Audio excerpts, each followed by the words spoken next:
She stood beside a king who had already decided she was nothing. Luna Seraphina Vale, the woman who bled for this throne, who held this kingdom together with bare hands while her mate played politics in the dark, stood in silver moonlight believing he was about to honor her. She was wrong. What happened next didn't just destroy a bond. It exposed what power does to a man who was never worthy of it. Stay with me to the end. Drop your city in the comments. I want to know where you're watching from. And if her story hits you the way I think it will, hit that like before we're done. The lanterns along the Moonspire courtyard had been burning since dusk. 200 of them, stretched in long, deliberate rows from the palace gates to the grand dais at the center of the stone plaza. White flame trapped in iron cages, each one lit by a palace attendant 3 hours before the first noble house arrived. Seraphina had watched them being hung from her bedroom window that morning, arms folded across her chest, the cool highland air dragging across her bare skin through the gap in the shutters. She had watched and felt something she could not name at the time, something low and unsteady in her gut, the kind of feeling a body carries before the mind catches up to what it already suspects. She told herself it was nerves. She had dressed carefully. Her gown was deep silver blue, the color the seamstresses of House Vale had always used for moon ceremonies. Not white, which belonged to brides, not black, which belonged to mourners, but that specific shade that existed between them, the color of a sky 1 hour before true dark. Her hair was up, braided with moonstone pins her mother had given her 7 years before Seraphina had ever heard the name Kyle Draven. She had spent longer than usual at the mirror, not out of vanity, but out of the kind of careful attention a soldier pays to her armor before walking into unknown terrain. She looked like a Luna. She looked like what she was. The ceremony itself was called the Rite of Renewed Oath, a tradition older than the current royal bloodline, conducted once every 3 years during the blood moon's approach to allow the ruling pair to publicly reaffirm their bond before the noble houses, the clan delegations, and the common people who gathered outside the courtyard gates. It was not a romantic ceremony, not exactly. It was political theater dressed in sacred cloth. Both she and Kyle knew that. But theater had its rules, and one of those rules was that both participants showed up. Kyle met her at the top of the west stairs. He was wearing the charcoal ceremonial coat with the silver threading she had helped him choose 2 weeks prior. And for one moment, one stupid, forgivable moment, she felt the tension in her chest ease. He looked like himself. He was standing straight, jaw set, that familiar controlled blankness across his face that she had spent 4 years learning to read beneath. She had thought she could read him. "You look composed," he said. "Not beautiful. Not well. Composed." "You look tired," she said back. His mouth moved.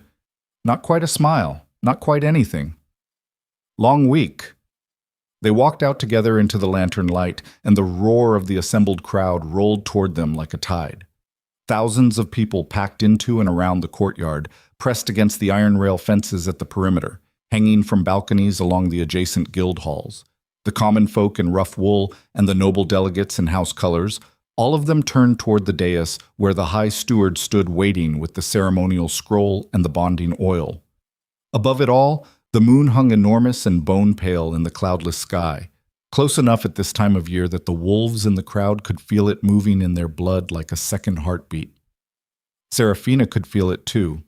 She walked with her chin up and her hands steady at her sides, and she did not look at the crowd the way someone seeking approval looks at a crowd. She looked at them the way she always had, straight on, meeting eyes, acknowledging the reality of other people standing in the cold watching this spectacle. A woman near the front, maybe 50 years old, rough-handed, wearing a gray headscarf, pressed her fingers briefly to her chest when Seraphina's gaze passed over her. The old gesture of respect. Luna. Seraphina gave her the smallest nod. Kyle didn't look at the crowd at all. The high steward was an elderly man named Aldrich Bain, thin-shouldered, humorless, precise in the way of men who have survived multiple administrations by making themselves indispensable and unobtrusive. He bowed to them both when they reached the dais and said, in the carrying voice cultivated by decades of public ceremony, "My king, my Luna, the kingdom awaits your renewal." Standard opening. Seraphina had heard it twice before, once at the ceremony 3 years ago, and once when she had attended as a witness for another royal house in her early 20s. The words were formulaic, but they still did something to the air when spoken aloud in front of this many people. She felt the crowd settle into itself, the shuffling and murmuring quieting down. Kael stood at the center of the dais and looked out over his people. He had always been good at this part.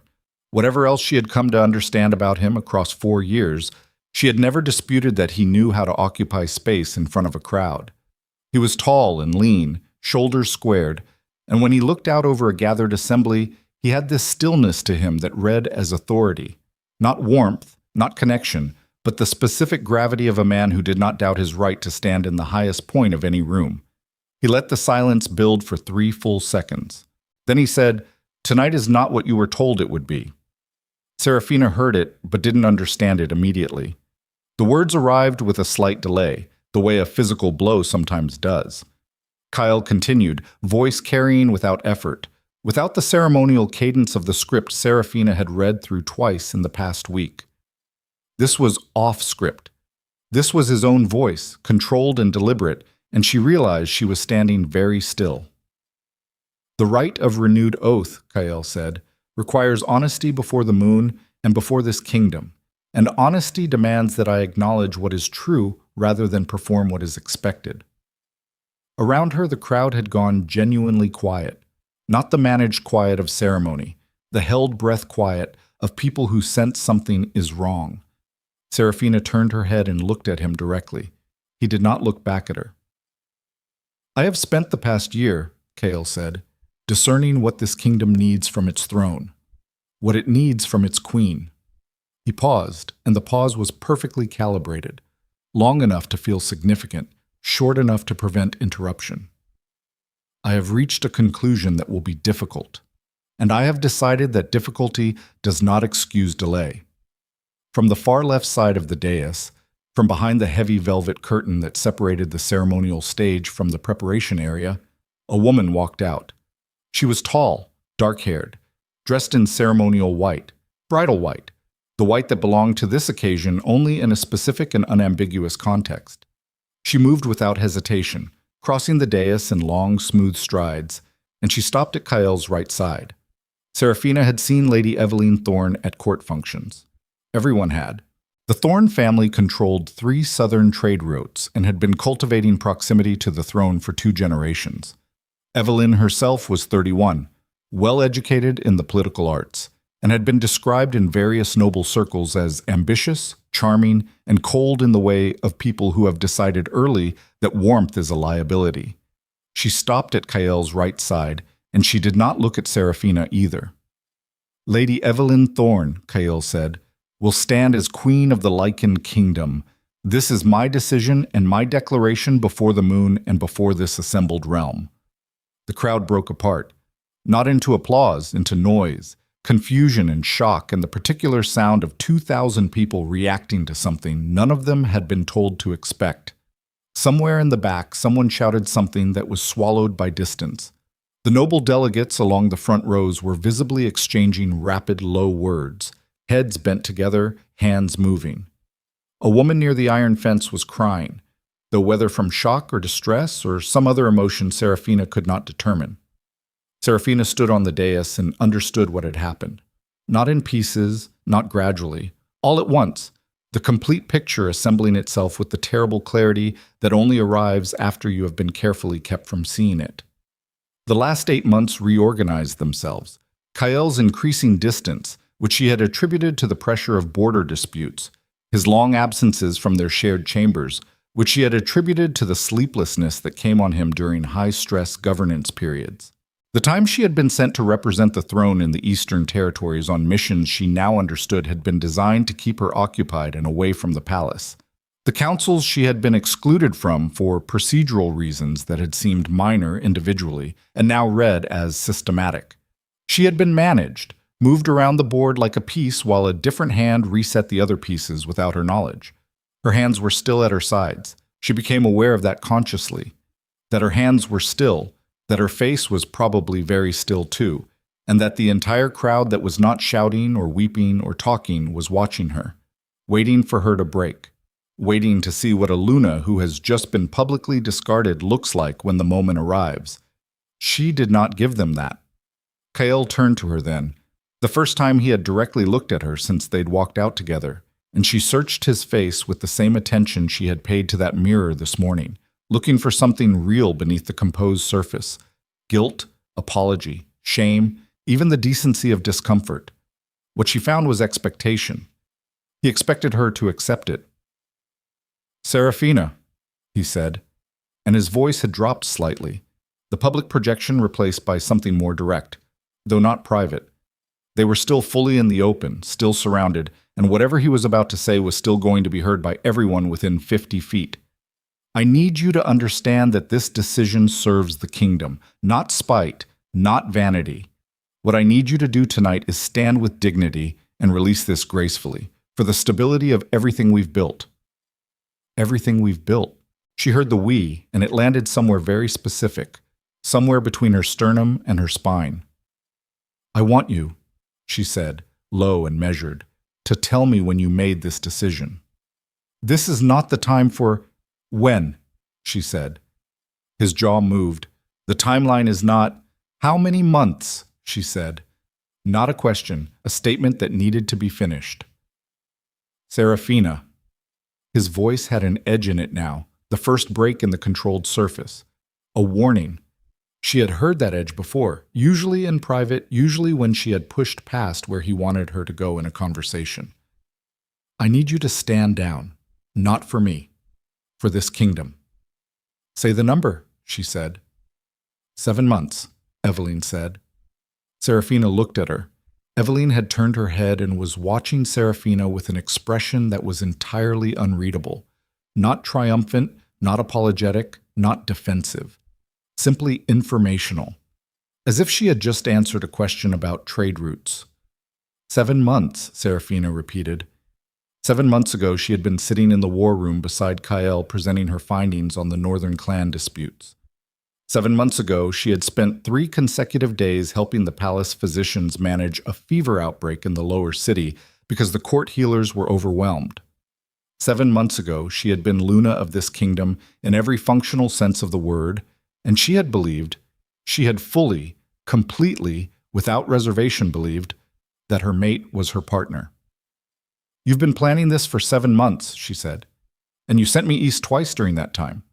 "I needed you occupied," Kael said, the words coming out flat, as though occupation were a neutral act, a logistical consideration, a normal thing to say to a person you had shared a bed and a bond and 4 years of your life with.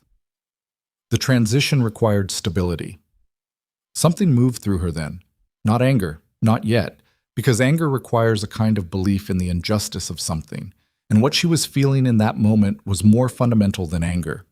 It was the sensation of a floor she had been standing on for years, simply no longer being there, not collapsing dramatically, just gone, and her feet finding stone underneath. "So I was a stabilizer," she said. "You were a Luna," he said, and the past tense settled over the dais like a change in weather. "You're asking me," she said, "to accept this in silence and stand here while you present her to the kingdom. You're asking that of me, tonight, in front of everyone. I'm asking you to show the people of this kingdom that their Luna has grace and dignity under—" "Don't," she said. The word came out with a different quality than everything preceding it, not louder, not raised, but with a density that made him stop mid-sentence, and she saw his eyes narrow by a fraction. The crowd around the dais had compressed into near silence, trying to hear.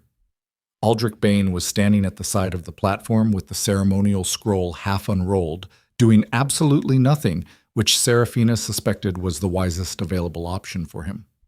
She looked at the man she had loved for 4 years and she said, "What you're asking me to do is publicly confirm that everything you just did was acceptable.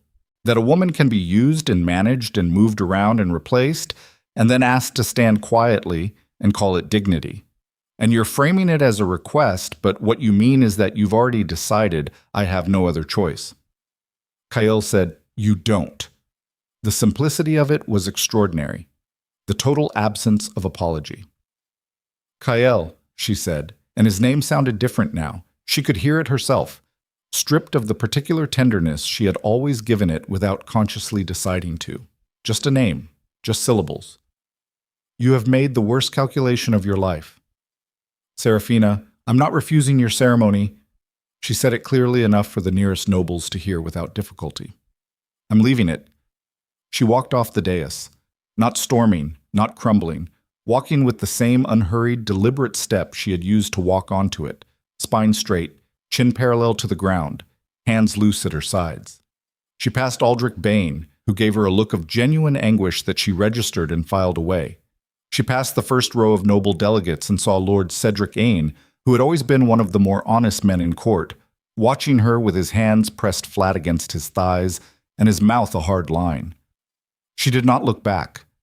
Behind her, she heard Kael say something to the crowd. She couldn't catch the words, but she caught the tone, the recovery, the performance of control, and then Eveline's voice, lower, saying something to him that was not for the audience, and then the sound of the ceremony trying to reassemble itself in her wake, like water closing over where a stone had been dropped. She passed through the palace gates and into the outer corridor and found one of her personal guards, a young man named Soren, who had served her household for 2 years, waiting at the inner arch. He had clearly heard something, had clearly been watching. His face was carefully neutral, but his posture gave him away. "My lady," he said. "I need the East Wing," she said. "Not my chambers. The archive." He fell into step beside her without question.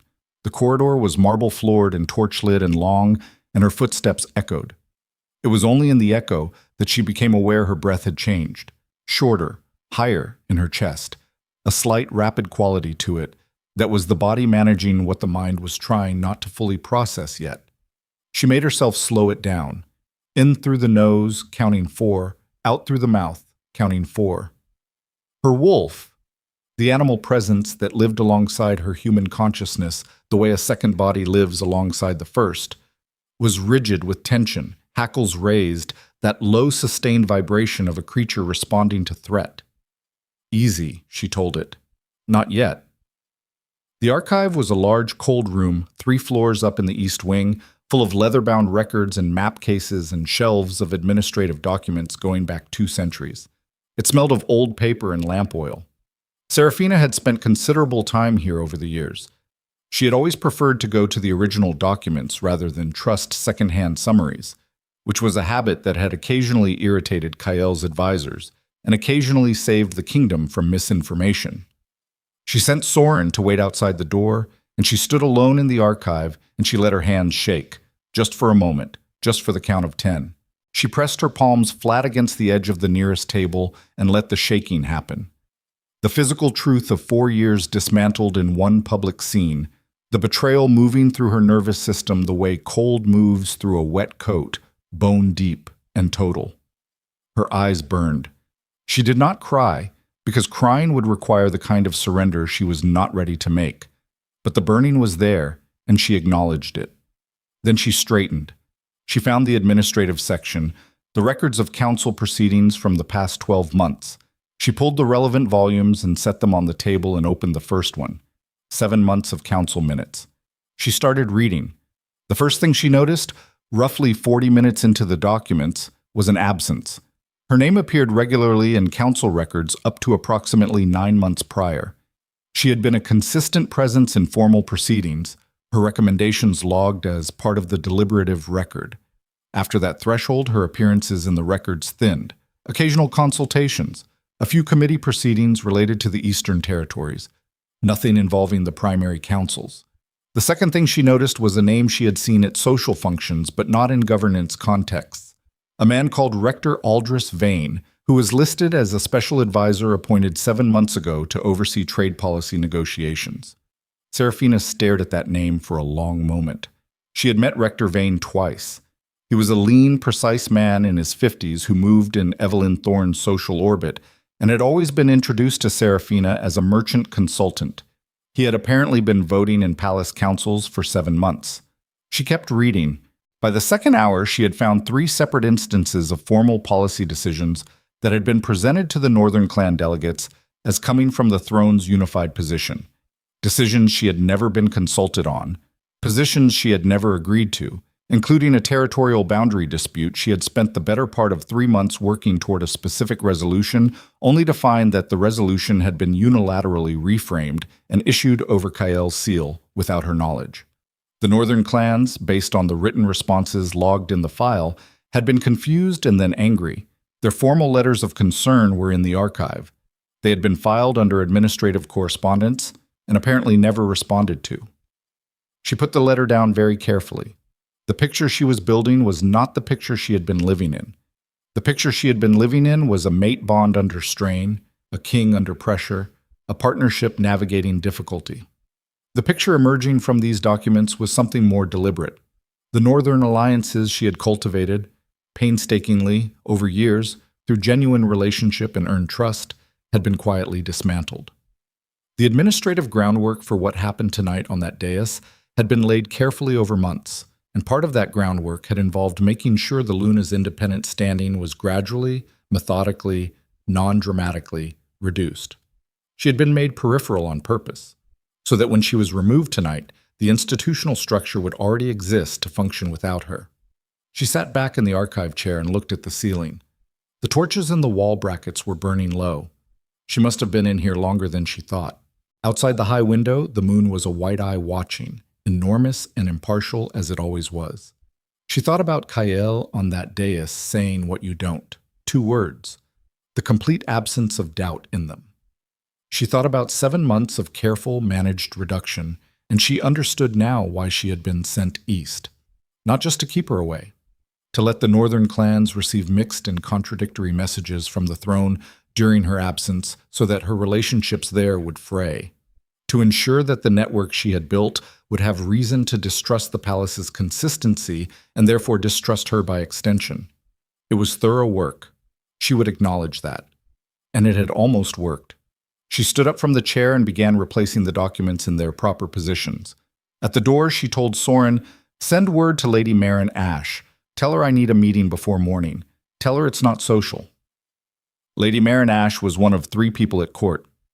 Seraphina considered genuinely honest, a senior archivist and minor noble of House Ash who had served the palace for 20 years and had the particular courage of someone who had decided, at some point in middle age, that she was done pretending.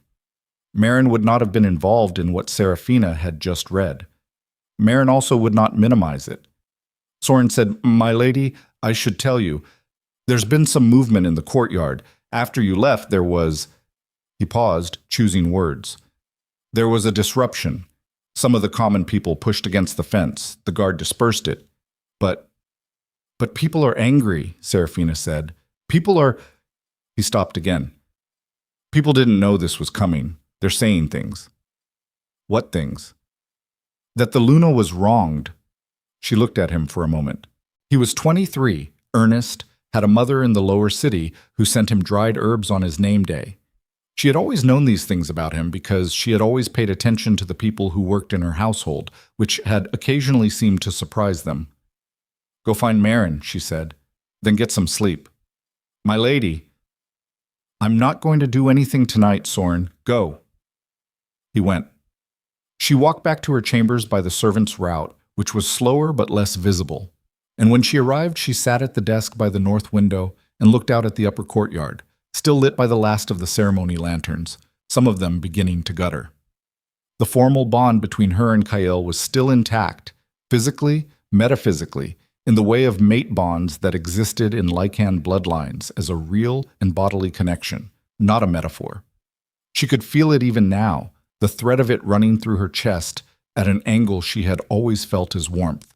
Right now it felt like wire. She did not pull at it. She was not ready to do what she was already beginning to understand she would eventually have to do. Instead, she opened the desk drawer and found a piece of paper and a pen, and she began making a list. Not an emotional list, not a list of grievances, but a practical list.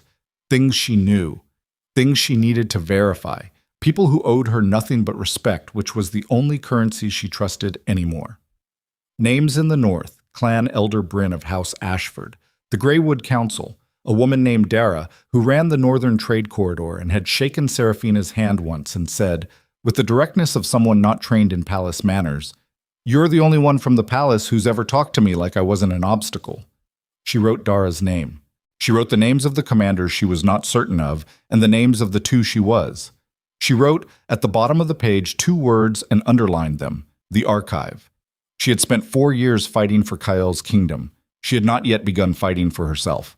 Behind her, the bedroom door opened without a knock. She did not turn around immediately, which was its own kind of message. She finished the word she was writing, capped the pen, then turned in the chair. Kael was standing in the doorway. He had removed the ceremonial coat, was in shirt sleeves, the first time she had seen him look even marginally informal in months. And his face had the look of a man who had been managing crowds and consequences all evening and had arrived at a conversation he needed to have, even though he had not decided what he wanted from it. "You should have told me to knock," he said. "These are my chambers," she said. He came in anyway. He stopped near the center of the room, which maintained distance between them without retreat, and he looked at her with an expression she was working to read and finding more complicated than she expected. Not contrition, not self-satisfaction either.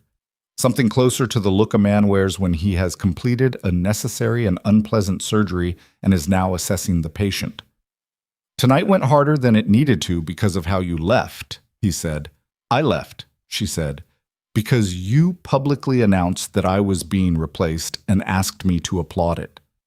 I asked you to accept it with dignity. And I accepted it by not burning anything down on my way out. You're welcome." His mouth tightened. He moved to the window and looked out, hands behind his back, which was his habitual posture when he was thinking through how to manage something.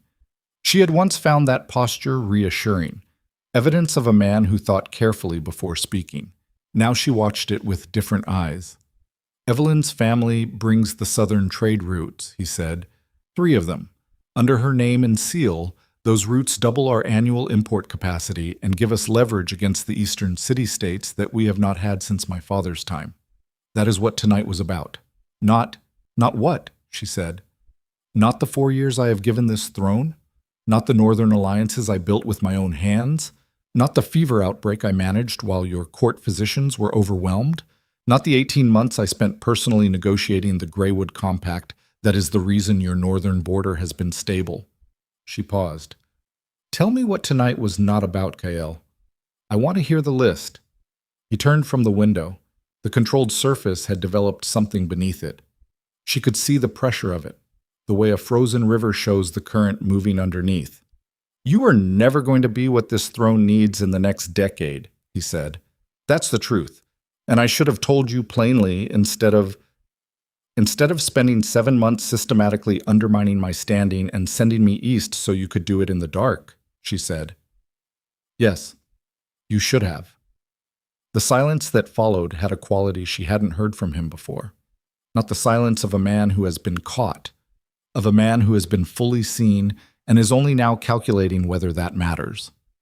"You've been in the archive," he said. "Did you think I wouldn't be?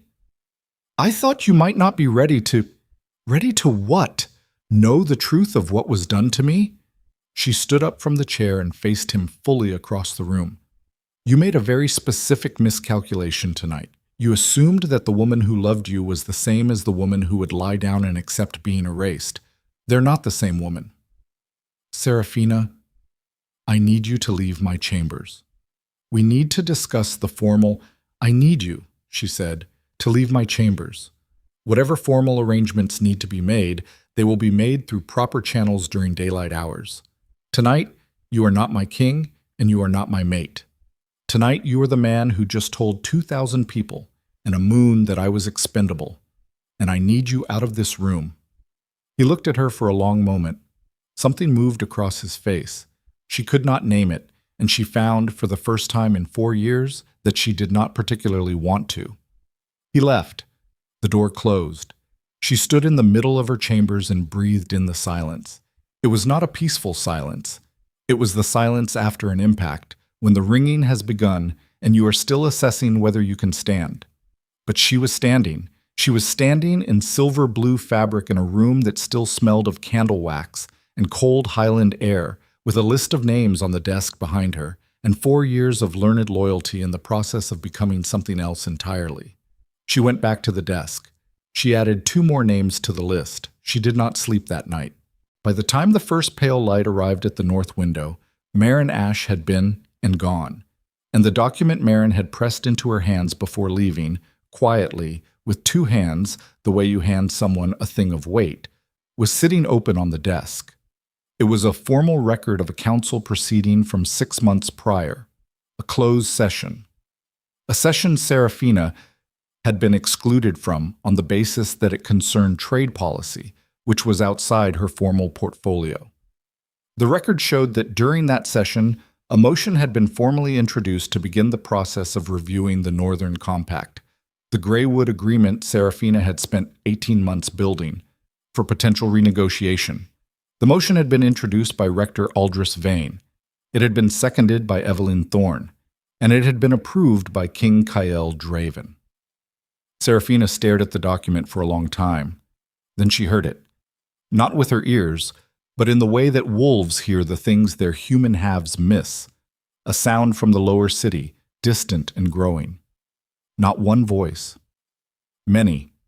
She went to the window and looked down at the pre-dawn streets visible from the East Wing height and saw, in the torchlight of the lower quarters, a crowd moving. Not the disruption Soren had described at the fence, something more organized, slower, purposeful, people carrying lanterns of their own. Not the White Palace lanterns, their own. She watched them for a moment. The bond in her chest pulled with a sudden and nauseating force. Kyle awake somewhere in the palace, probably aware now of the streets, reaching through the mate connection with the automatic possessive instinct of a wolf who had just lost control of his territory. She closed her hand around the desk edge until the sensation passed.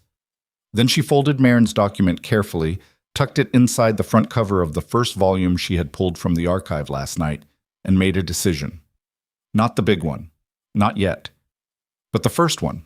She went to her wardrobe and found the plain dark traveling clothes she kept folded at the back. Wool and leather, nothing that carried the house colors, nothing that announced anything about who she was.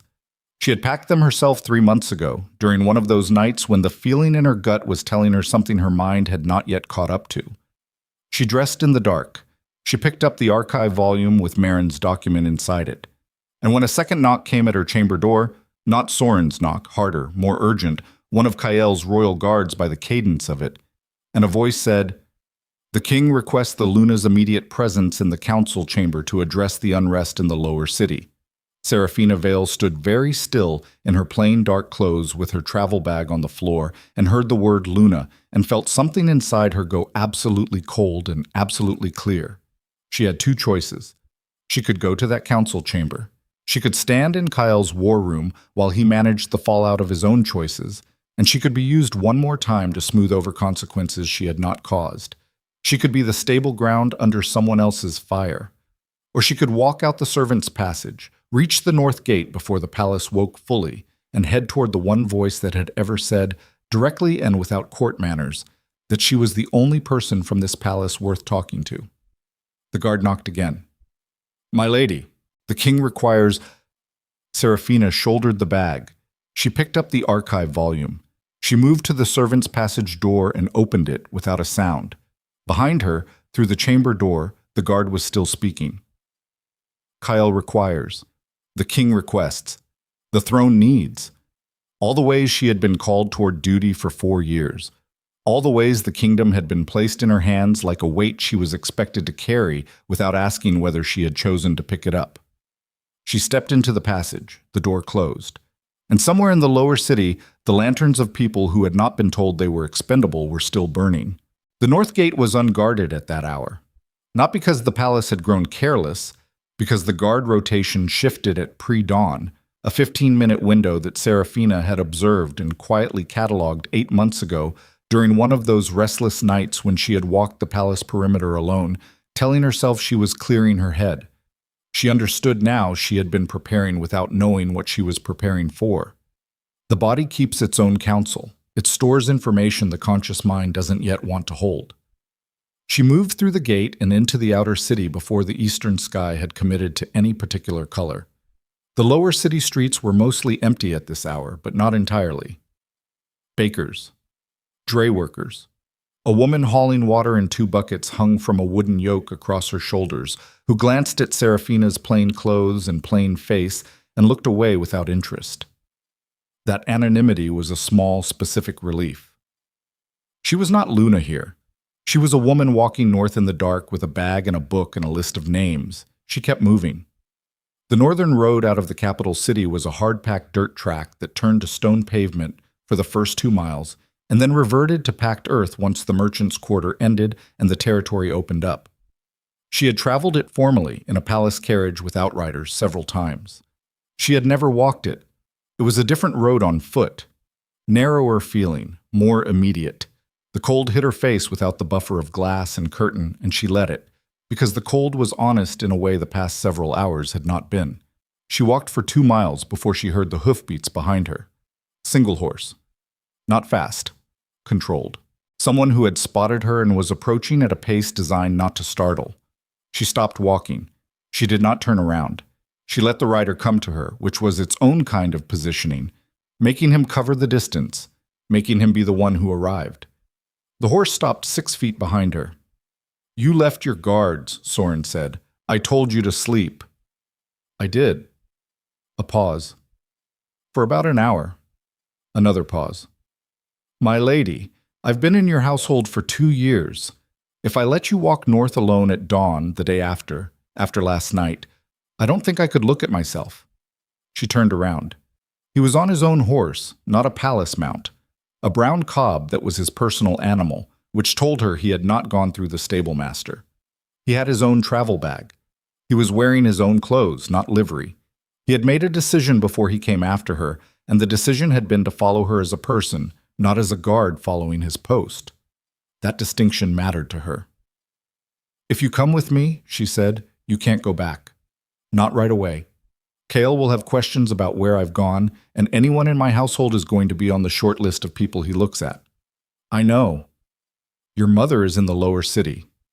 "She'd be angrier if I didn't go," he said, and there was something in his voice, a dry, plain steadiness, that she recognized as the specific courage of people who don't make a performance of being brave. She looked at him for a moment.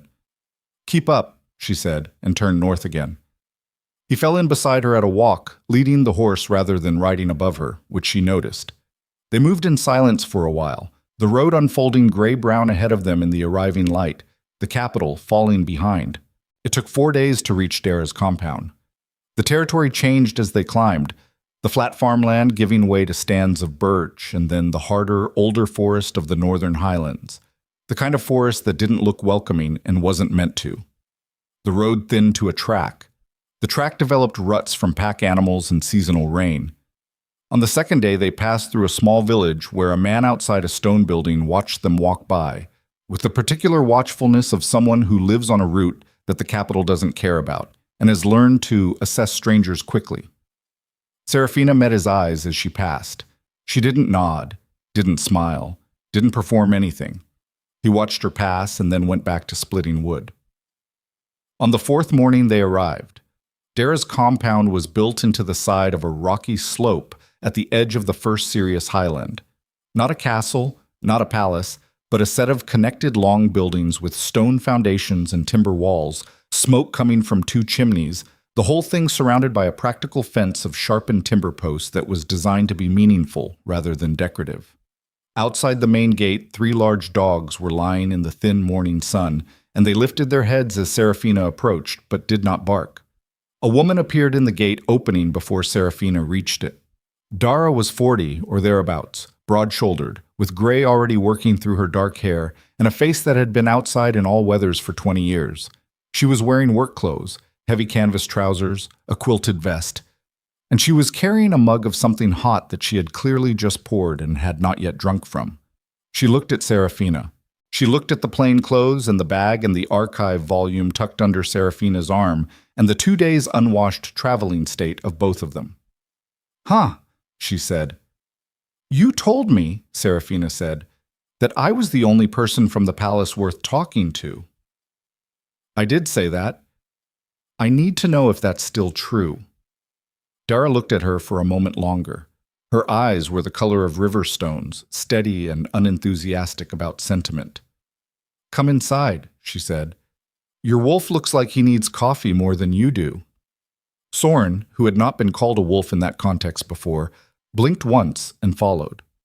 The inside of the main building was warm and smelled of wood smoke and grain and something cooking, a large central table, benches, shelving along 3 walls stacked with ledgers and supply records and what looked like a decade's worth of organized correspondence. 3 other people were in the room, all of whom assessed Seraphina with the same practical economy as the man on the road, and then went back to what they were doing. Dara poured 2 more mugs from the pot on the central stone and set them on the table and sat across from Seraphina and said without preamble, "They sent a rider ahead of you. Palace rider, came through 2 days ago. Said the Luna had gone missing and anyone sheltering her was—" She paused, choosing the word with some care. "Invited to reconsider." "Invited," Seraphina said. "That was the word." Seraphina set the archive volume on the table. She opened it to Marin's document, which was still folded inside the front cover, and slid it across to Dara. Dara unfolded it. She read it. She was a fast reader. Her eyes moved without backtracking, the way someone reads who handles a lot of documents. When she finished, she folded it again and placed it back on top of the volume and wrapped both hands around her mug. 6 months ago, she said. Yes. They were already moving on the Greywood Compact 6 months ago. Before the ceremony, before any public announcement, the council motion was already in the record. Dara was quiet for a moment. The fire in the central hearth popped once. Outside, one of the dogs shifted. "You know what that compact means to the northern clans," Dara said. It was not a question. "I spent 18 months building it," Seraphina said. "I know exactly what it means. It means that when the weather turned bad 3 years ago and the southern trade routes got hit by the border conflicts, this corridor," Dara gestured broadly at the compound around them, at the road, at the highland territory beyond the walls, "was the reason 40,000 people north of the ridgeline didn't go hungry. That's what it means." Seraphina said nothing because nothing needed to be added. "And now the palace is renegotiating it," Dara said, "because a woman whose family runs the southern routes is about to be queen. The Thorne family's position gets significantly stronger if the Northern Compact loses legal standing," Seraphina said. "Evelyn doesn't even have to formally cancel the compact. She just has to make it uncertain, delay the renewal, introduce a review process, let it sit in committee for a year while the Northern clans don't know where they stand. That uncertainty drives them toward the southern routes for backup supply relationships. The Thorns gain leverage without ever having to fight for it." Dara's jaw moved. Not anger, exactly. The face of someone running calculations that are coming out wrong. "You came here with that document," Dara said. "I came here because you're the most honest person I've met in 4 years of court life," Seraphina said. "And because if I'm going to do anything that matters, I need people who don't have a personal stake in my feelings. I don't need sympathy. I need to know whether what happened to me is something people here can be made to understand as also happening to them." The silence that followed was a different kind. Not uncomfortable, but occupied. The way a room feels when the person in it is actually thinking rather than preparing to respond. Dara looked at her for a long moment. "Who else are you going to?" she said. "Elder Bryn at Ashford, the Greywood Council. Anyone else who signed the original compact." "That's 6 clans?" "7, if House Cray will talk to me. Their rep walked out of the last 2 royal delegations." Dara almost smiled. It was a spare, dry expression, nothing ceremonial about it. "Mira Cray?" "Yes, she walked out. She had reasons." She looked down at the document on the table, then back up. "I'll send word ahead of you to Ashford. Bryn is a difficult man. He'll want to hear from me before he'll open a door to anything coming from the direction of the capital." "What will you tell him?" "The truth," Dara said, as though this were obvious. "That the Luna walked here herself. That's worth something. That's worth something to people who've been sent riders and delegates and official envoys for 20 years and have never once had a palace person show up at their actual door in their actual clothes." Seraphina picked up the mug of coffee. It was strong and slightly bitter, and she drank it down without complaint because it was real and present, and that was enough. She stayed 3 days at Dara's compound. In those 3 days, she slept on a bench near the hearth, ate whatever was being made in the central pot, and spent her waking hours going through Dara's correspondence files with Dara beside her, building a picture of what the northern corridor actually looked like from inside it, not from palace reports, not from delegate summaries, but from the actual ledgers and actual letters of people who moved actual goods along actual roads and knew where the pressure points were. On the second day, a palace courier arrived at the gate. He was young and looked cold, and when the gate was opened for him, he presented a sealed letter and asked with reasonable politeness whether the Lady Seraphina was in residence. Dara said, without expression, "I have no Lady Seraphina here," which was technically accurate. The courier accepted this, left the letter anyway, for the compound mistress, not for anyone in particular, and departed. Dara brought the letter in and put it on the table unopened. Seraphina picked it up. She turned it over. Kael's personal seal on the back, pressed in black wax. She set it back down. She did not open it. There was a version of herself from 2 weeks ago who would have opened it immediately, who would have read it with the hope that lives in people who love badly behaving people. The hope that the letter contains the thing they were never given, the acknowledgement, the recognition, the finally. She could feel that version of herself the way you can feel a door that is still there even after you've decided not to go through it. She left the letter on the table and went back to the ledgers. On the third morning, she asked Dara, "What did you know about the Thorne family's involvement in council before I got here?" Dara considered the question. Rumors. Nothing I could prove. Traitors talk. There were stories going around about the Eastern trade negotiations being run at 2 levels.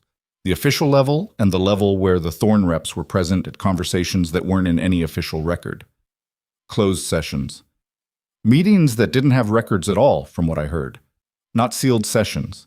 Unrecorded ones. Seraphina went still. What she had found in the archive were the sealed council records. Proceedings that were classified but documented. If there were separate meetings that weren't documented at all, the archive had given her a partial picture. The document Marin had pressed into her hands had shown her the motion to review the Greywood Compact. But if the Thorns were operating through unrecorded channels, the compact was not the only thing that had been shaped in the dark. "Who told you about the unrecorded meetings?" she said. "A freight runner named Coyle moves goods between the eastern city-states and the Highland distributors. He's not a sophisticated man, but he's got a memory like a ledger, and he doesn't make up stories. Can you get him here? I can send for him. 2, 3 days." "Send for him." Dara nodded, no elaboration, and went to write the note. Seraphina stood at the window of the compound's main room and looked north, at the line of the Highland Ridge dark against the pale sky, at the forest that went on beyond what she could see, at the country that existed entirely independent of the palace that had consumed her last 4 years. She had spent those years pouring herself into a structure that was, she understood now, designed to use and then expel. Not because she hadn't been good at her work, she had been exceptional at her work, and everyone knew it, including Kael, which was precisely why the dismantling had been so methodical. You don't carefully, systematically undermine something that doesn't matter. They had spent 7 months reducing her because she had been, in fact, difficult to reduce. That knowledge sat in her chest alongside the grief, and she let both exist there without trying to separate them. They were not mutually exclusive. You could have been genuinely valuable and still been betrayed. The value didn't protect you, but it meant something about what you were capable of doing next. On the evening of the third day, Soren came to her from outside the compound where he'd been helping with fence repair. He had found a way to make himself useful with a physical directness that Seraphina had noticed and respected, and said quietly, "There's a man outside. He wasn't sent for. He came on his own. He says his name is Rowan Ashmere." Seraphina set down what she was reading. She knew the name. She had heard it in passing in the context of the northern clans. He was a commander attached to the Ashford Alliance structure, she recalled, known more by reputation than by direct contact. She had never met him. "How did he find me here?" she said. "He said Elder Bryn sent him. He said—" Soren paused. "He said he's been waiting for someone from the palace to show up asking the right questions for about 3 years, and he wanted to make sure that whoever was asking was who he thought they were before Bryn agreed to anything." She stood up. "Let him in," she said. Rowan Ashmere was not what she had constructed from a name and a reputation. He was somewhere around 35, medium height, built in the plain functional way of men who have been outdoors and working their whole lives. No performance of military bearing, no attempt at imposing presence, just a person who occupied space with the easy economy of someone comfortable in their own body. Dark eyes, a scar along the left jaw that had been there long enough to be unremarkable. He came in without looking around the room the way people do when they're cataloging unfamiliar territory, which told her he'd been here before. He looked at her directly. "Luna," he said. "Don't," she said. "Not that." He accepted this without visible reaction. "Seraphina," he said. "Ashmere. Bryn got Dara's message yesterday. He's willing to meet, but he wants to understand what you're building before he agrees to be part of it." He paused. "He asked me to come first because—" Another pause, shorter. "He trusted me to tell him whether you were here because you got hurt and you're looking for somewhere to fall, or here because you understood something and you're looking for somewhere to build from." The directness of it was startling enough that she was quiet for a moment. "And what will you tell him?" she said. He looked at her. Not the appraising look of someone running a social calculation, but the look of someone who is actually trying to see clearly. "I'll tell him what I see," he said. "Which is?" "A woman who walked here herself," he said. "Left the letter on the table. Hasn't cried in front of anybody."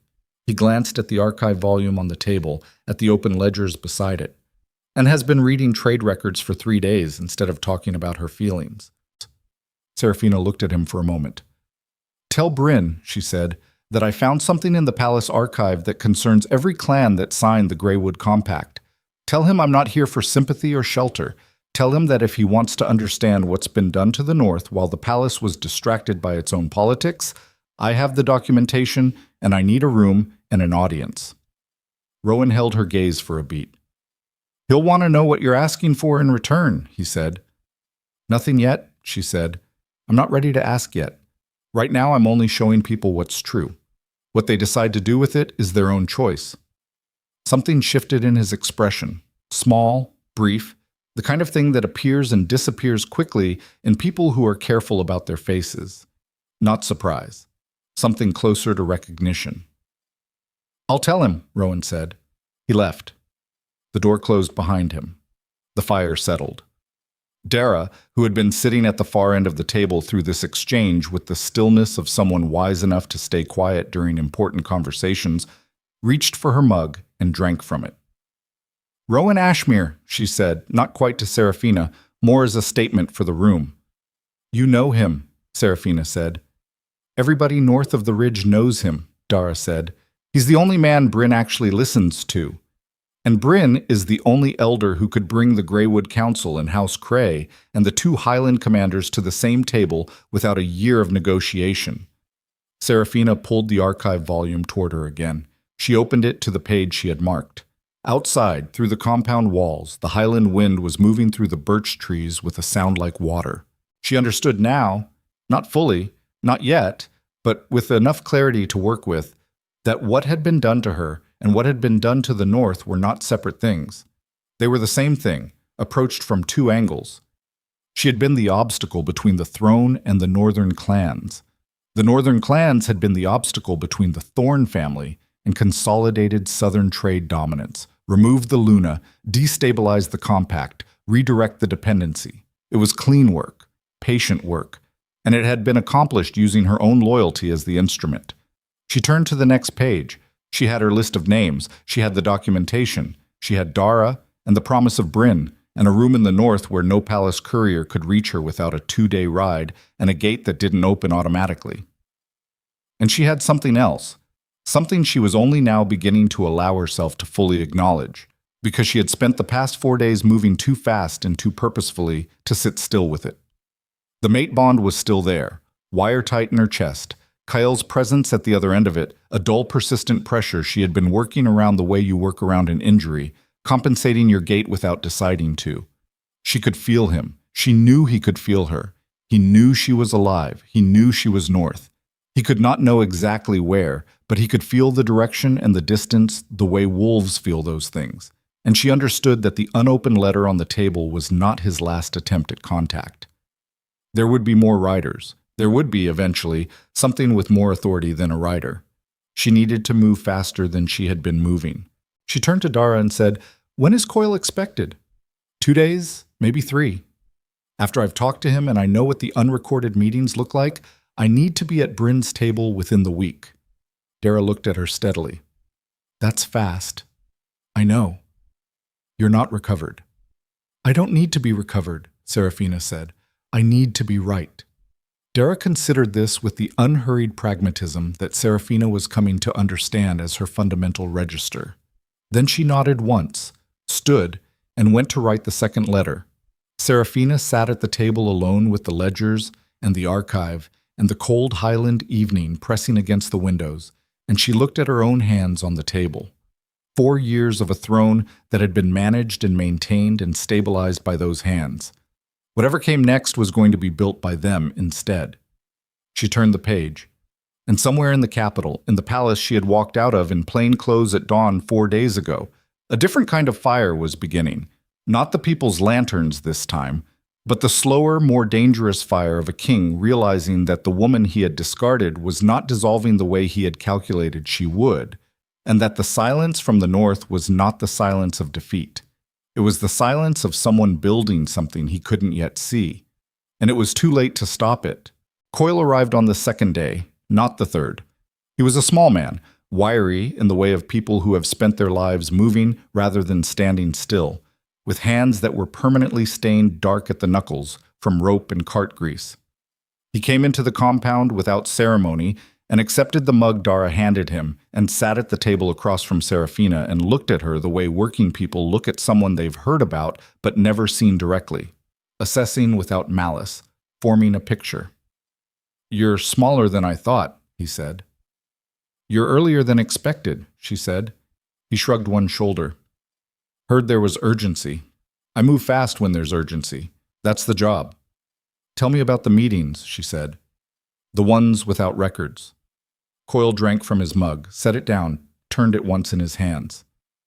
8 months ago, he said. "I'm running a freight haul through the Eastern Pass, overnight stop at the way station outside Varus. The way station's got a back room the proprietor rents to people who need quiet. I've slept there myself. I'm coming in through the side entrance, my usual way. I don't like the front because there's a step that catches your boot in the dark. And I hear voices in the back room. Door's not latched right. I'm not trying to hear anything. I hear it anyway." "Who was in the room?" Seraphina said. "Thorn family man. I know him. His name is Pellis. He runs the eastern side of their trade operation. And a palace man, older, thin, moves like a clerk." "Rector Vane," Seraphina said. Coil pointed at her. "That's the name I heard. They were talking about the Northern Compact, specifically about how to introduce enough procedural delay into the renewal process that the compact would enter what Vane called a period of administrative ambiguity. He said the phrase with the careful precision of someone who doesn't use those words naturally, but has replayed the memory enough times to have them exactly. Pellis said ambiguity wasn't enough. He said the clans needed to feel the uncertainty before they'd redirect their supply relationships south. Vane said the Luna was the problem. Said as long as she was active in the northern relationships, the clans would hold. The room was quiet. Seraphina's hands were on the table, flat and still. Vane said as long as she was active, she said. His words were, "The Luna's personal capital with the northern clans is the primary obstacle." Those were his words, primary obstacle. She heard it land in her body before she finished processing it in her mind. Not the pain of it. She was past the part where the pain arrived fresh. She was in the part where the understanding kept deepening, and each new depth had its own specific quality of cold. But the confirmation of it, the fact of sitting across a table from a freight runner who had been standing behind a badly latched door 8 months ago while men in a way station back room discussed her removal as a logistical problem to be solved, that confirmation did something to the already altered architecture of what she had trusted. She had not been replaced because Kael fell out of love with her. She had been replaced because she was effective. "Was Kael named in the conversation?" she said. Coil hesitated. A small hesitation, but real. "Not directly," he said. What does not directly mean? Vane said, and I'm being exact here because I've thought about this a lot since. He said, the king understands what this transition requires. That's what he said. The king understands. Seraphina looked at the table surface for a moment. The king understands what this transition requires. Not the king ordered this. Not the king wants this. The king understands. The language of a man describing a ruler who had been made to comprehend a necessity rather than a ruler who had originated one. Or the language of a man carefully preserving his own position by framing his employer's participation as consent rather than direction. Either way, Kyle had understood. For 8 months, while she sat beside him. How many of these meetings were there? She said. That I know of. 3, Varys, a place outside Coldmere, and one inside the capital itself, a private dining room at the Merchants' Hall. That last one I didn't hear firsthand. A woman named Asa told me about it. She waitresses there. She served the room. Asa, Seraphina said. She looked at Dara. I know her, Dara said. Can she write a statement? What she saw, what she heard, signed and witnessed? She'd need to trust that she wouldn't be put in front of a palace court for it. She won't be put in front of a palace court, Seraphina said. She'll be put in front of the High Council and the assembled noble houses and 2,000 people and the full weight of the Greywood Compact signatories standing behind her testimony. Dara looked at her steadily. You're moving toward the assembly. Seraphina said nothing for a moment. The Blood Moon Assembly was 6 weeks out, the formal gathering of every noble house and clan delegation, the largest political assembly in the Lycan calendar, the event at which Kyle had announced he would officially crown Evelyn, the event at which Evelyn would become untouchable if it proceeded as planned. Yes, she said. She was at Bryn's table 4 days later. Elder Bryn of House Ashford was 70 years old and had the manner of a man who had outlasted enough urgency to be skeptical of anyone who arrived in a hurry.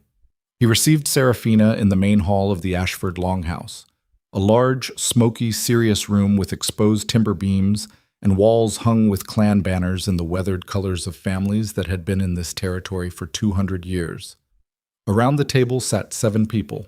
Bryn himself, Mira Cray with her arms crossed and her jaw set, 2 Highland commanders whose names Seraphina knew from the Compact records, a Compact administrator named Tess, Dara, and Rowan Ashmere at the far end, sitting with the stillness she was beginning to recognize as characteristic.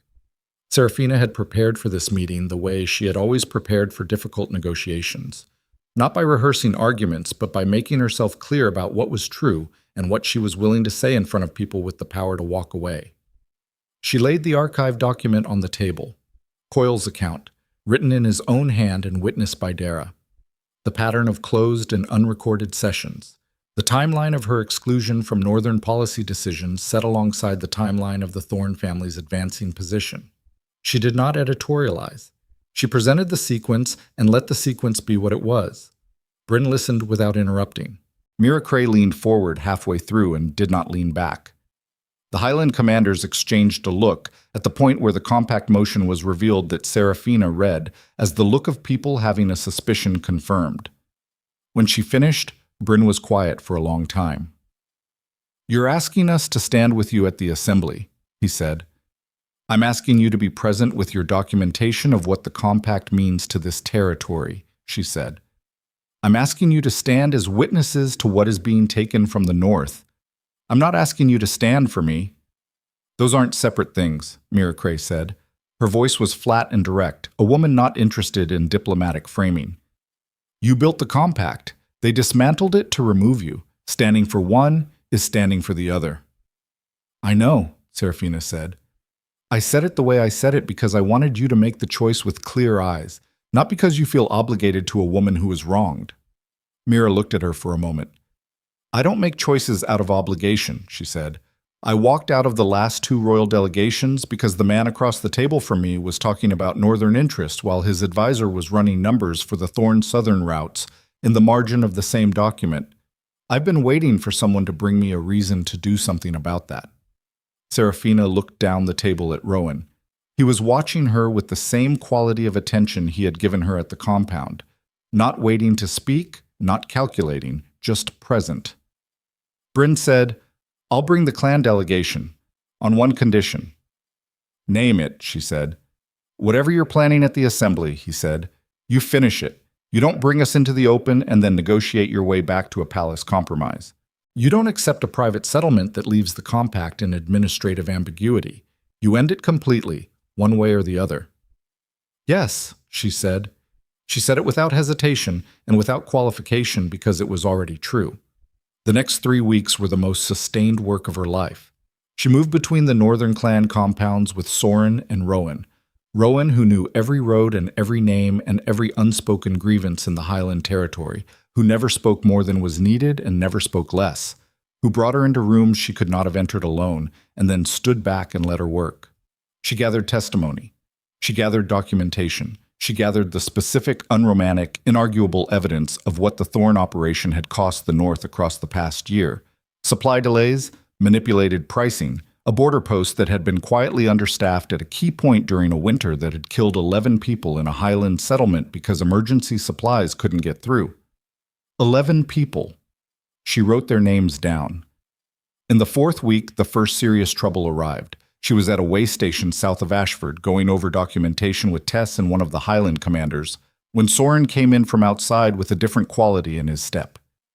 "Palace soldiers," he said. 8 of them, half a mile south. "They're not moving fast, but they're moving here." Seraphina looked up from the papers.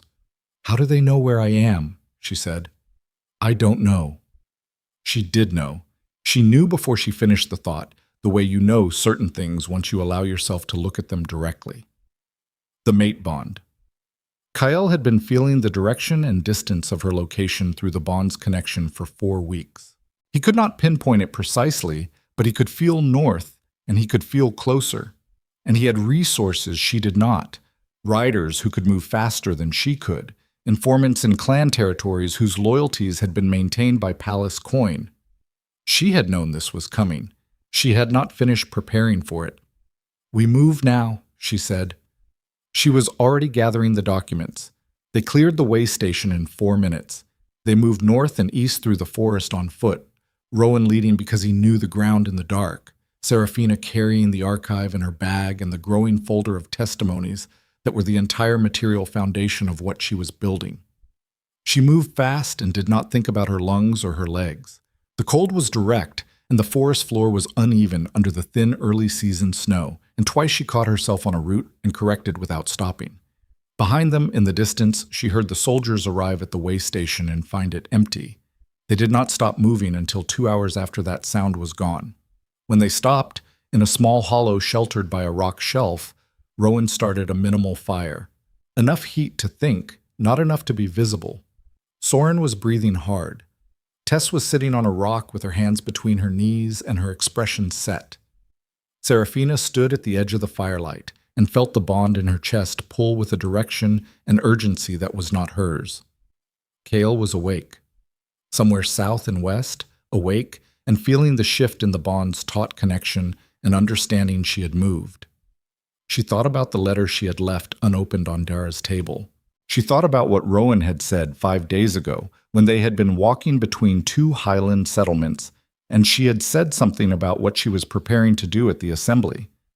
He had been quiet for a moment and then said, "You know he's going to try to stop you before you get there." Not as a warning, as a fact being stated by someone who was helping her plan around facts. "I know," she had said. "What will you do if he gets to you before the assembly?" She had looked at the road ahead of them and said, "It won't matter what he does if the documentation is already distributed." Now crouched by a small fire in a Highland hollow with palace soldiers half a night behind them, she understood that the timeline she had been working with was not the timeline she actually had. She had been thinking in weeks. She needed to be thinking in days. "I need to get the documentation out of my hands," she said. Rowan looked at her across the fire. "To Bryn. To all of them, tonight if possible. Copies of everything, the archive documents, Coyle's testimony, Ossa's statement, the names of the 11 from the border post. If the originals are taken from me, the copies still exist. The case exists without me holding it." Rowan was already thinking. She could see it in the way he looked at the fire without seeing it. "I can get riders to Ashford and Greywood tonight. Miracray's people are closer. I can have someone at her gate before dawn." "Do it," she said. He stood. He looked at her for one moment before he turned to go, and in that look she recognized something she had not expected to see in this context, in this hollow, in the specific business of documents and writers and what to preserve if the worst happened. It was the look of a person who was in this not because it was strategic, but because they had decided at some prior point that it mattered. She looked away, not from discomfort, from the acknowledgement of it, which was its own kind of disruption she did not have time for right now. He went. The riders went out. And on the 9th day before the Blood Moon Assembly, 3 things happened in quick succession that broke the timeline she had left. The first was that Dara sent a message, brought north by a fast rider who had pushed through the night, telling her that 2 Northern Compact administrators had been summoned to the capital for questioning. Not arrested. Summoned.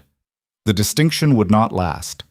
The second was that Miracre sent word that a formal palace decree had been circulated to the noble houses declaring Seraphina's absence from court a voluntary abandonment of her position and her standing, which legally, under old royal charter, could be used to strip her of any formal claim to be heard at the assembly. The decree had been issued 4 days ago. She had not known it existed. The third was Rowan, returning from distributing the documents, arriving back at the hollow with his jaw set in a way she had not seen from him. "Bryn's gate was closed," he said. She went still. "He wouldn't receive the rider," Rowan said. "His steward sent back a message. He said—" Rowan stopped, drew one breath. He said the elder had received communication from the palace affirming that the Greywood Compact Review would be suspended pending a direct negotiation with House Ashford, and that the terms of that negotiation included certain guarantees for the Highland Territory in exchange for— "In exchange for what?" Seraphina said. Rowan met her eyes. "In exchange for Elder Bryn declining to attend the assembly or receive further communication from parties hostile to the crown." The silence in the hollow was absolute. She stood in it and felt the structure she had spent 4 weeks building with everything she had. The documentation, the testimonies, the names of the 11 dead, the careful, hard-won alignment of 7 northern clans, felt it flex under a single point of pressure that Kyle had apparently been moving toward while she was moving north. He had not sent soldiers to stop her. He had sent someone to Bryn. She did not know when. She did not know who. She did not know what had been promised, but Bryn was 70 years old and had outlasted every urgency he'd ever encountered by knowing when to take a guaranteed outcome over an uncertain alliance. It was not weakness. It was the calculation of a man who had a territory to protect and had been offered something real. She could not be angry at him. She could only stand in a Highland hollow 9 days out from the assembly with her 2 most important witnesses suddenly unavailable, a legal decree stripping her standing already circulating through the noble houses, and the bond in her chest pulling like a hook toward a man who had just demonstrated again that he understood exactly how to dismantle her. She looked at the documents in her hands, the ones Rowan had not been able to deliver, still intact, still true. The evidence was real whether or not Bryn received it, but evidence without standing and without witnesses was a story with no one to tell it. Rowan said quietly, "What do you need?" She looked at him. She looked at Soren, who was watching her with his hands still and his face the careful neutral of someone trying not to put their own fear into a moment that wasn't theirs to define. She thought about everything she had built herself to be across 4 years, the patient diplomat, the careful builder of consensus, the Luna who moved through rooms and relationships with the controlled precision of someone who understood that a woman in her position could not afford to be hard. She had been right about that, and she had been wrong about what came after, because she understood now, in this hollow 9 days out, stripped of her legal standing and her primary witness and the careful coalition she had assembled, she understood that the version of herself that had walked this territory would not be enough to finish it. She had come north to build a case. What she needed to finish this was something older and less careful than a case. She looked at the Blood Moon Assembly on the calendar in her mind. 9 days. Kyle expected her broken. Evelyn expected her neutralized. The noble houses expected a legal decree and a crown, and the smooth completion of a transition that had already been narrated for them. None of them expected her to walk into that assembly in silver armor and do what she was already beginning to understand was the only move they could not plan around. She had spent 4 years trying to be the Luna this kingdom deserved. It was time to become the woman this kingdom feared. She looked at Rowan and said, "I need armor." The armor came from Mira Cray. Not ceremonial plate. Nothing with house markings or decorative metalwork. Nothing that announced allegiance. Working armor, the kind worn by Highland commanders in actual terrain. Fitted silver-gray steel over a quilted underlayer, articulated at the shoulders and elbows for movement. A gorget that sat low enough to breathe freely. Mira had sent it with a rider the morning after Rowan's message. No accompanying note, just the armor in a canvas wrap and a pair of gauntlets tucked inside the helm. Seraphina had held the breastplate in both hands and looked at the hammered surface, the small dents from previous use, the practical absence of ornamentation. She had never worn armor in her life. She put it on. Rowan adjusted the shoulder straps without being asked and without comment, his hands moving with the efficiency of someone who had done this for others many times. She noticed he did not ask if she was certain. She noticed she did not need him to. The 9 days moved fast and slow at the same time. Fast in the number of things that needed doing, slow in the specific quality of waiting that arrives when you have committed to something irreversible and can only move toward it. She used the days. Mira Cray, who had not been reached by palace riders in time, or who had been reached and made a different calculation than Bryn, was present. Her 2 Highland commanders were present. Dara had come south again, arriving on the 6th day with Ossa's written statement in a sealed envelope and a look on her face that said she had made her own decisions about where she stood. Tess had redistributed the documentation copies to 7 separate locations across Northern Territory so that no single seizure could eliminate them. The decree stripping Seraphina's legal standing had circulated. She had read it. It was real, and it would matter inside the Assembly's formal proceedings. She could not claim the floor as Luna, could not invoke the compact structures available to a titled party. She had thought about this for one night and then put it down. Because what she was going to do at the Assembly did not require legal standing. It required presence and proof and the willingness to do in public what no one expected her to do.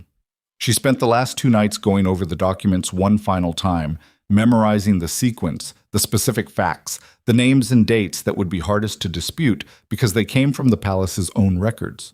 She did not memorize speeches. She did not write remarks. She had watched enough formal proceedings to know that prepared speeches could be interrupted, silenced, ruled out of order. What could not be ruled out of order was a mate mark cut away in front of 2,000 witnesses. On the 8th night, Rowan found her outside the compound, standing at the fence line looking south at the dark road. He stood beside her without speaking for a moment. That had become, over these weeks, a kind of language between them. The silence that was not absence but presence. The willingness to occupy the same space without requiring it to become something. "The bond," she said. Not a question. "How bad is it?" he said. She considered how to answer that honestly. The bond had been building in intensity as the Assembly approached. Cale feeling her moving south, feeling the direction and the determined quality of it, reaching through the connection with the instinct of a wolf who understood on some level below thought that what was coming could not be stopped. The sensation in her chest was no longer wire. It was closer to a blade held sideways, pressing from the inside. "Bad enough," she said. "When you cut it." He stopped. "It will hurt him more than it hurts me," she said. "The bond is weaker on my side now. That happens when one person has been carrying it alone for long enough.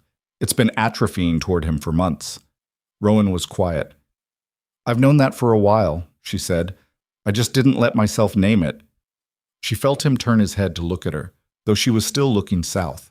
She did not turn. "After," he said. "After," she said, "is a different conversation." She heard him exhale. Not disappointment, something more contained than that. The sound of a person accepting a boundary that was fair. "Whatever you need tomorrow," he said. "I know," she said. The Blood Moon Assembly convened at the Moonspire courtyard at midday.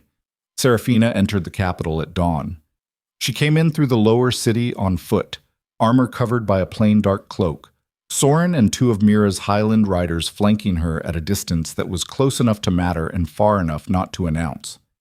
The lower city was already awake and moving, market stalls setting up, freight carts grinding over the stone streets, the particular dense smell of a city that never fully stopped. People looked at her as she passed. Most looked away. One woman, older, rough-handed, standing outside a bread stall. Seraphina almost missed her. Then she recognized her. The gray headscarf. The fingers pressed briefly to the chest. The same gesture from the moon ceremony. The gesture of respect. The word Luna shaped without sound. Seraphina gave her the same small nod. She kept walking. She was in position in the eastern arch of the Moonspire courtyard by the time the noble delegations began arriving. The arch gave her a direct sightline to the dais and a position that was technically inside the assembly grounds, which mattered.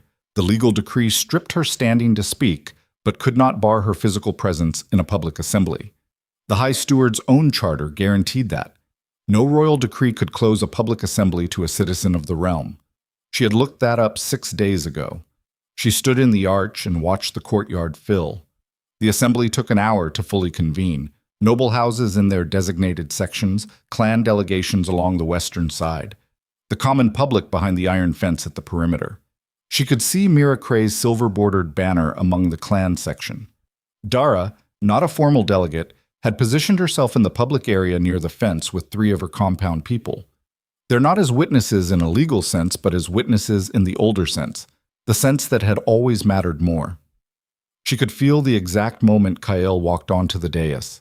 The bond hit her with a specific force she had been bracing for and had not fully prepared for. Not the wire, not the blade, something more total than those, the full weight of 4 years of mate connection, responding to proximity after weeks of distance, pulling at the base of her chest with a gravity that was animal and beyond argument. She breathed into it the way she had learned to breathe into physical pain, not resisting, but not yielding either, finding the narrow territory between. She looked at him across the courtyard. He was in full ceremonial coat, the formal dress of a king at a crown ceremony. He had aged in the weeks since she had last seen him, or she was seeing him differently, which amounted to the same effect. He looked powerful and controlled and slightly hollowed in the way of men running on authority and certainty after the foundation of something genuine had been removed. Evelyn stood at his right side again, white again, crown waiting. The High Steward called the assembly to order. Seraphina moved out of the arch. She moved at the moment Aldrich Bane began the formal opening of the crown proceeding, when the crowd's attention was forward and upward toward the dais. She moved through the outer section of the assembly floor, keeping to the edge, not rushing, the plain cloak still covering the armor. She covered 2/3 of the distance to the dais before anyone on the platform noticed. It was Evelyn who noticed first. She saw it in the way Evelyn's eyes tracked left and found her and went still for 1 second. Not fear, something sharper than fear. The expression of a tactician recognizing a variable that has reappeared on the board. Evelyn put her hand on Kael's arm. He turned. Their eyes met across the remaining distance of the courtyard, and Seraphina felt the bond surge with a force that nearly stopped her step. His shock moving through the connection like current, the wolf in him responding to her wolf with the territorial recognition that overrode every human calculation. She felt it and kept walking. She reached the base of the dais steps. The courtyard was going into that particular silence again, the same held breath quality as the moon ceremony, 2,000 people understanding collectively that something unscripted was happening. Kael said from the height of the platform, "This proceeding is closed to parties who have abandoned their standing." "I haven't abandoned anything," she said, loud enough to carry. "I walked out of a room. I spent 5 weeks in the north, gathering evidence of what's been done to this kingdom by the woman standing beside you. That's not abandonment, that's work." "You have no legal standing." "I have legs," she said, "and I'm standing on them in a public assembly that your own High Steward's charter says cannot be closed." She looked at Aldrich Bane, who was standing at the side of the dais with the ceremonial scroll pressed to his chest. "Steward, can a citizen of this realm be removed from a public assembly without cause?" Aldrich Bane looked at her. He looked at Kael. He was a man who had survived multiple administrations by being indispensable and unobtrusive, and Seraphina had spent the past weeks wondering which direction he would break when it counted. "No," he said. The word was small and exact and total. A sound moved through the crowd. Cale's jaw tightened. Eveline had not moved. She was watching Seraphina with an expression that was now fully readable and fully cold. Not the informational calm of the moon ceremony, but the focused stillness of a person calculating how much damage was about to arrive and from which direction. Seraphina reached up and unclasped the plain dark cloak. The silver-gray armor was not ceremonial. It had no house markings and no decorative metalwork. It was the armor of someone who had come prepared for the possibility of being physically removed, and it was the armor of someone who had decided that what happened here would not be conducted in the language of supplication. The crowd reacted to it, not with applause, with the specific intake of recognition that runs through an audience when a visual confirms what they were already beginning to feel. She climbed the dais steps. 2 royal guards moved to intercept her at the top. Big men, well armed, and she understood in one clear-eyed second that they were genuinely prepared to stop her physically if ordered to. She stopped 2 steps below the platform level, which kept her visible to the crowd while remaining technically off the platform floor. "I have documents," she said, her voice carrying to every corner of the courtyard. "I have the palace's own archive records showing that the motion to dismantle the Greywood Compact was introduced by a man paid by the Thorne family 7 months before tonight's ceremony. I have testimony from witnesses to private, unrecorded meetings between Thorne family agents and palace advisors. I have the name of every northern settlement harmed by the administrative disruption that followed. I have 11 names." She paused. "The 11 people who died at the Coldmer border post last winter because emergency supply routing through the northern corridor had been deliberately complicated by policy decisions made in those unrecorded meetings."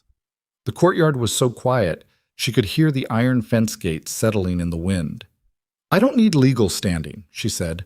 "I need 2,000 people and every noble house in this kingdom to hear those 11 names. And then I need them to look at the woman in white on that platform and understand what she and her family have done to this realm in exchange for a crown."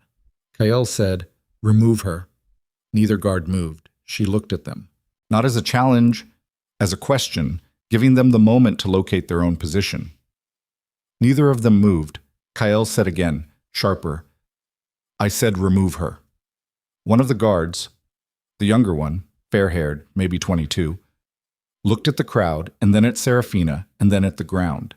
His hands were at his sides and not on her. "My king," the older guard said, not quite an apology, not quite a refusal, the specific paralysis of a man whose orders and his judgment have arrived at an intersection. From the clan section, Mira Cray's voice came over the crowd, clear and carrying. "Read the names." The crowd moved, not the confused churning of the moon ceremony. Directional, purposeful. People were pressing forward at the fence. People in the assembly floor were turning toward her. Eveline said something to Kael in a low and rapid voice. Seraphina caught 2 words. "Not here." Kael looked at Eveline. Then he looked back at Seraphina, and what she saw in his face was not the controlled blankness she had spent 4 years learning to read beneath. It was something rawer than that. The expression of a man who had been certain, absolutely certain, that the woman he had discarded would break or disappear, and was standing in the reality that he had been wrong about the most important calculation of his reign. He was afraid. Not of her. Of what she had built while he was watching for her to fall apart. Seraphina reached into the document case she wore strapped across her back beneath the cloak, and she drew out the testimony folder. She held it visible, high enough for the nearest noble delegates to see. The papers were real. The seal on Ossa's statement was real. The handwriting on Coyle's account was real. The archive document with the palace's own official stamp was real. Everything she had was real, and Kael knew it. She could see him knowing it. Eveline stepped forward to the platform edge. "This woman," Eveline said to the crowd, her voice well-controlled and carrying, "is operating under a legal decree that strips her standing before this assembly. Whatever she claims to present is inadmissible under—" "Admissible where?" Seraphina said. "In a court? This isn't a court. This is an assembly. 2,000 people with eyes and ears. The documents don't need to be admitted. They need to be read. She turned from Evelyn back to the crowd. The Greywood Compact kept 40,000 people in the Northern Highland alive through 3 hard winters. That is not a number I'm inventing. That is a number I personally verified with the supply records of every clan that signed the compact. The compact was built over 18 months of direct relationship with Northern clan leaders. It was being systematically dismantled while I was managed and moved and publicly discarded, so that a woman whose family profits from its failure could stand on this platform. From somewhere in the crowd, a man shouted something she couldn't make out, and it was answered by other voices, louder, the crowd developing a temperature she could feel like a pressure change in the air. Kyle said her name. Once. With a specific quality she had not heard from him. Not authority, not warning, not the managed expectation of the moon ceremony. Something that sounded horribly and too late, like grief. She looked at him.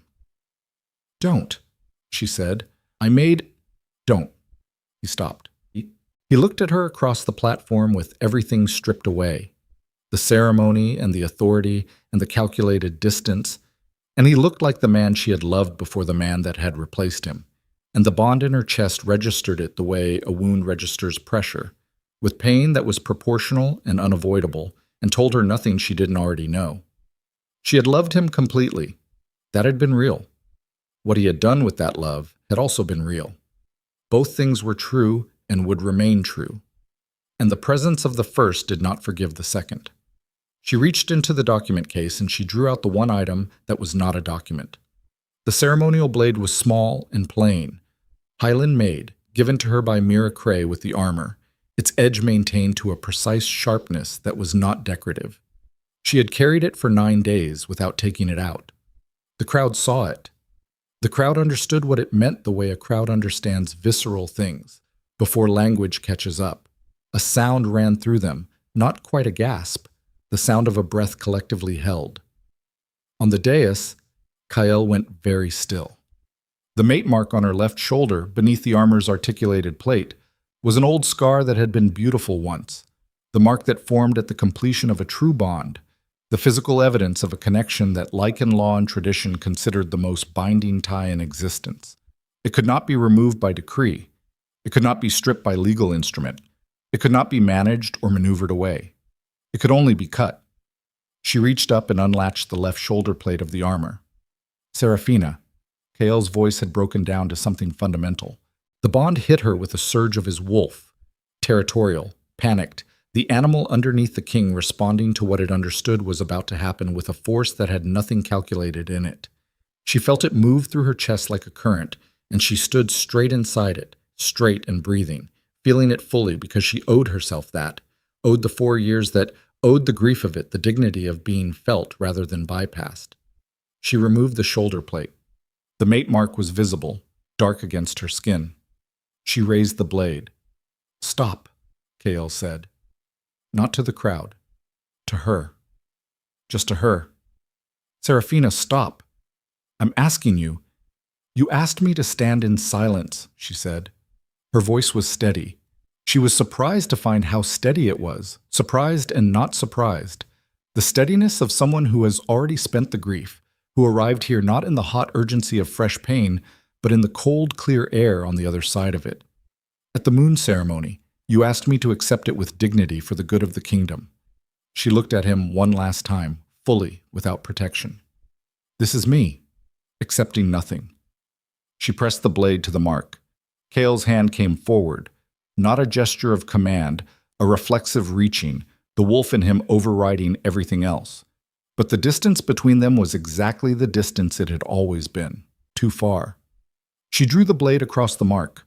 The pain was immediate and structural, not the surface pain of a cut, but the deeper convulsive shock of something being severed that ran through her body at a level beneath nerve endings, beneath muscle. The specific agony of a bond breaking that every wolf in the kingdom who had ever formed one knew by description and feared by instinct. Her vision went white at the edges. Her breath stopped for 3 seconds. Kael collapsed. Not slowly. His legs went and he went down to one knee on the platform, one hand on the dais floor, his head dropped. a sound coming out of him that was not a word. The crowd had broken entirely. The assembly was not an assembly anymore. It was 2,000 people in a state of collective shock, the noble delegates on their feet, the clan section in motion. The common people at the fence pressed forward so hard the iron rails groaned. She heard Mira Cray's voice giving a rapid, sharp order. She heard the Highland commander's boots on the assembly floor. She was bleeding. The cut was not deep, but it was real, and it was running down her arm, and the blood was dark against the silver-gray gauntlet, and she let it run because stopping it required attention she needed for something else. She looked out at the crowd. Every face she could see was turned toward her. She raised the testimony folder above her head, her bleeding arm, high enough for the back rows. 11 names, she said, and the crowd heard her. Eveline moved. She moved fast, the controlled composure gone, turning from the platform edge and saying something sharp and rapid to 2 of the palace guards behind her. Not the guards who had refused to remove Seraphina, 2 others stationed at the rear of the dais, men whose loyalty had been cultivated with specific attention over 7 months. They moved with her toward the rear exit of the platform. Seraphina tracked the movement in her peripheral vision. She looked at Rowan, who was positioned at the dais's western side, and who had been watching everything with the absolute stillness of a man who had been waiting for exactly this moment to require something from him. Their eyes met. She gave him the smallest nod. He moved.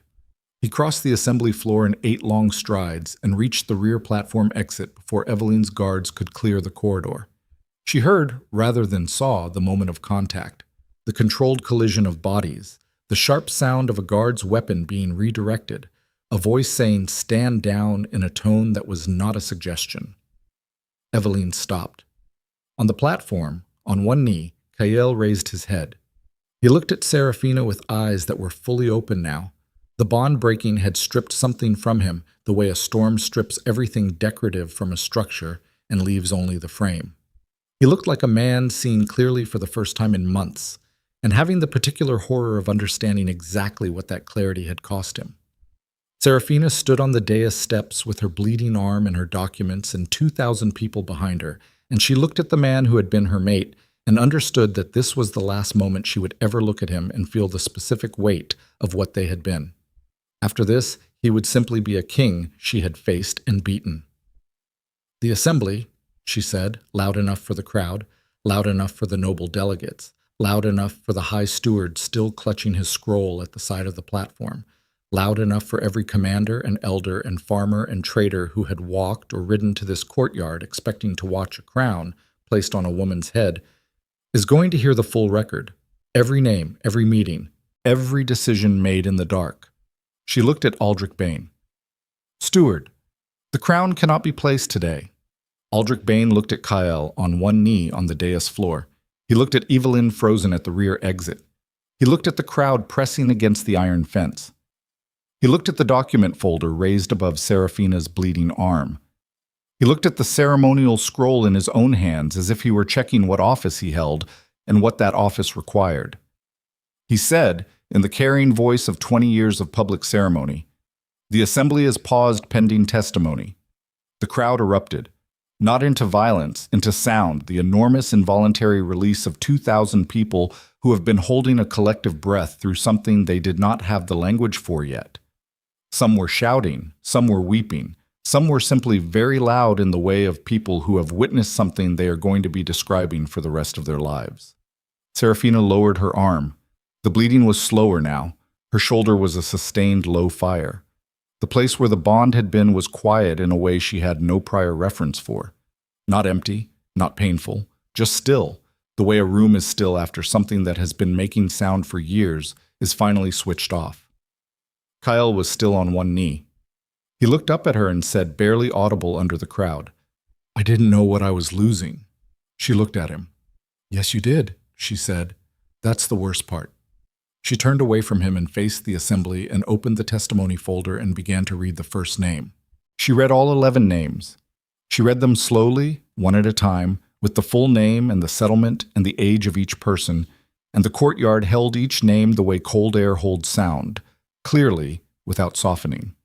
The youngest was 19, a girl who had been carrying supplies from the way station to a highland village when the border post routing collapsed and the emergency corridor failed.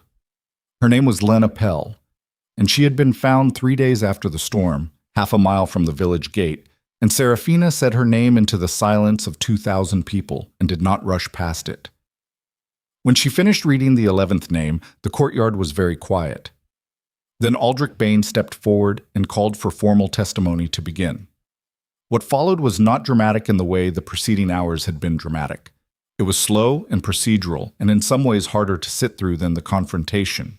The methodical work of presenting each document, each signed statement, each piece of the case to the High Steward and the assembled noble delegates, who had the right under Assembly Charter to receive testimony and render formal judgment on matters of Crown conduct. Seraphina's shoulder had been wrapped by then, a clean cloth from one of Mira's riders pressed against the cut and bound, and she stood or sat at the testimony table for 4 hours while the record was read into the formal proceedings. Eveline had been detained at the rear of the platform by Rowan and 2 Highland commanders.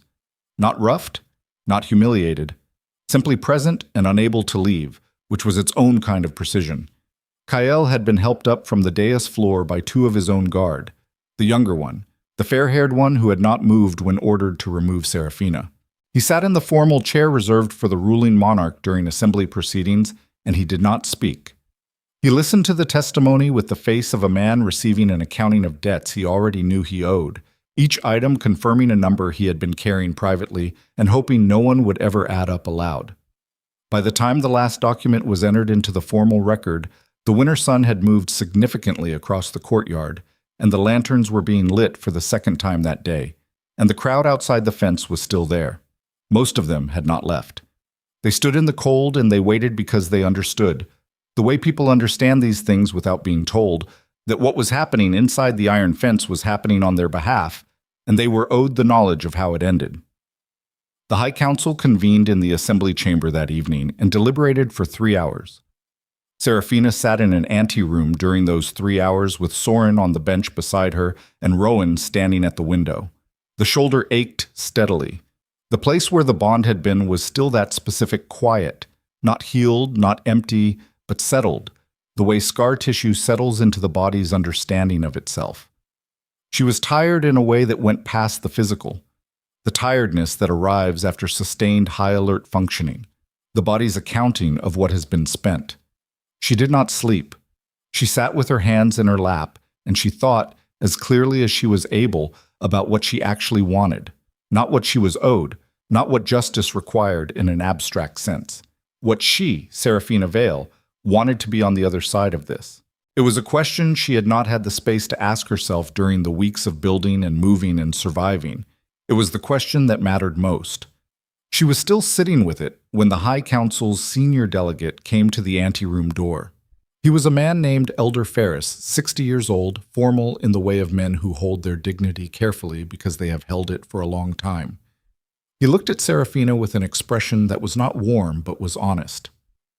"The Council has made 3 determinations," he said. "Lady Eveline Thorne is to be arrested and held pending formal trial on charges of conspiracy to defraud the Crown and willful interference with treaty compacts. The charges are supported by sufficient documentary evidence to proceed." He paused. Rector Vane and 2 additional palace advisors named in the testimony are to be similarly detained. Seraphina said nothing. "The second determination," Ferris said, "is that the Greywood Compact is to be reinstated in full and its renewal process conducted under independent review outside palace administration, with clan delegates participating as equal parties." She looked at the window. Rowan was watching her. "The third," Ferris said, and paused in the way of someone selecting words with great care, "concerns the king." Seraphina looked back at him.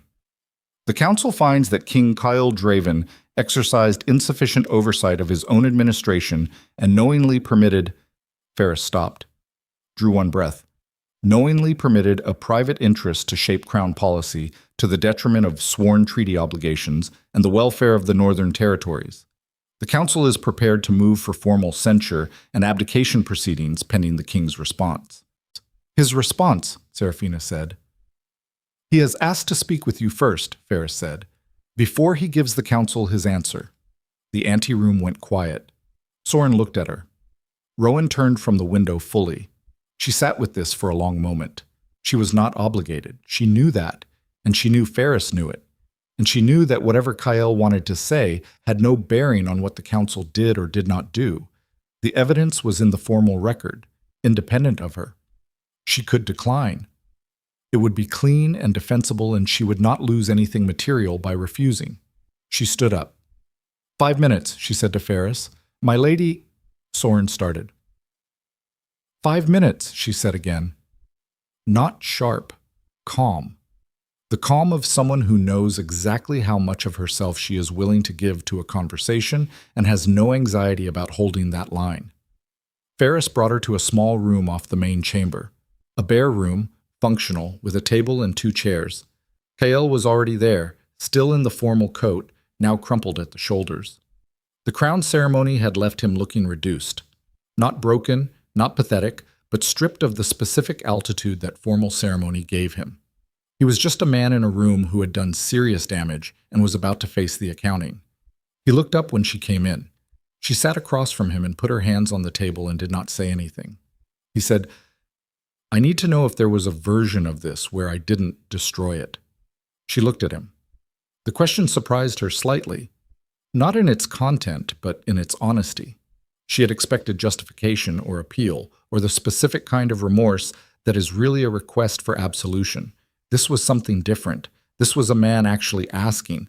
Yes, she said. When? When I was still in it, she said. When you were sending me east and telling yourself it was for stability. You could have stopped it at any of those points. You could have told me what you were being pressured toward. I would have... She stopped, looked at the table.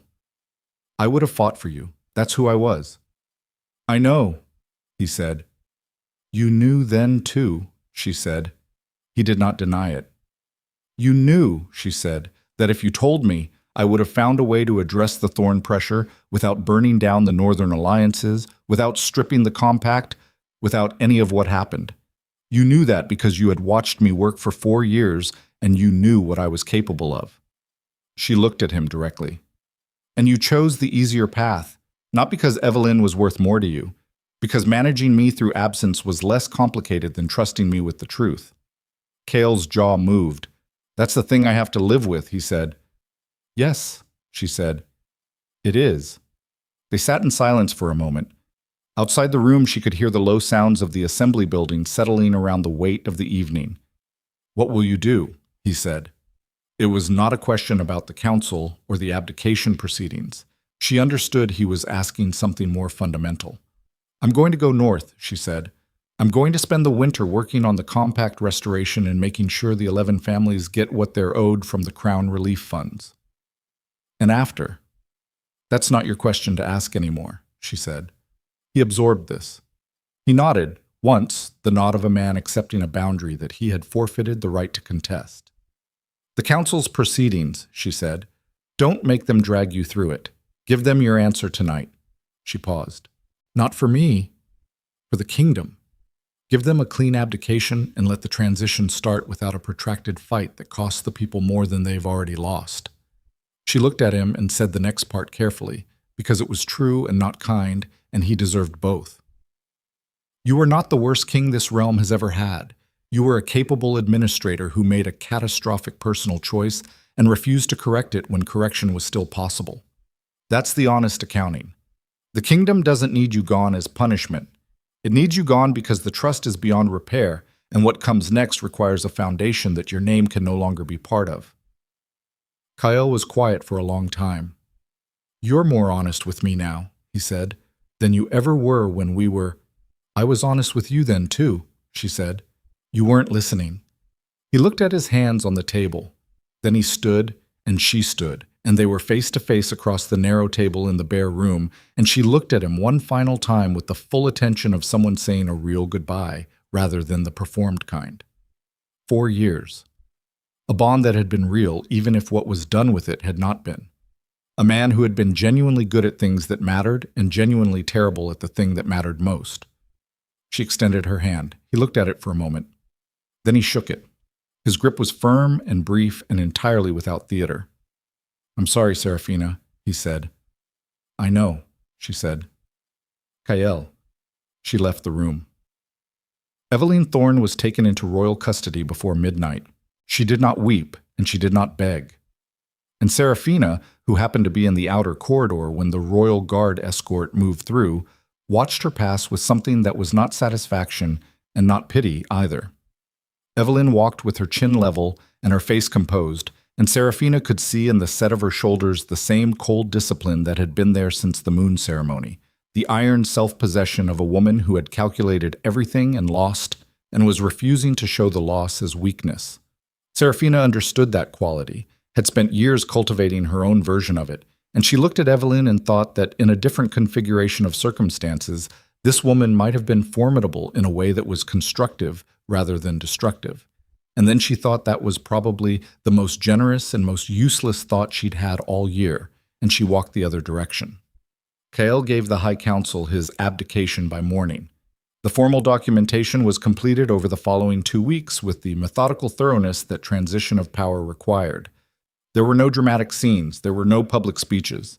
He signed the instruments and vacated the royal chambers and the household staff, who had served the palace through 3 administrations and had their own complicated feelings about all of it, simply continued working. Seraphina was not in the capital for most of that process. She left 3 days after the assembly, as she had said she would, and went north with Soren and Rowan and a pack of documentation she had promised to the Compact Restoration Committee. The road back was the same road she had walked south on in silver armor 9 days prior. And it was different now the way all roads are different, traveled in a different direction with a different weight. The air was cold and clean, and the birch trees had dropped most of their remaining leaves, and the highland opened up ahead of her with the specific invitation of country that does not care about your history and will let you start whatever you start without judgment. She had never been as grateful for land in her life. The work of the Compact Restoration was slow and specific and deeply unglamorous, which suited her entirely. She sat in Bryn's longhouse, Bryn, who had made a calculation and been outmaneuvered, and to his credit had sent a formal apology by Ryder before she reached Ashford, which was more than she had expected and enough.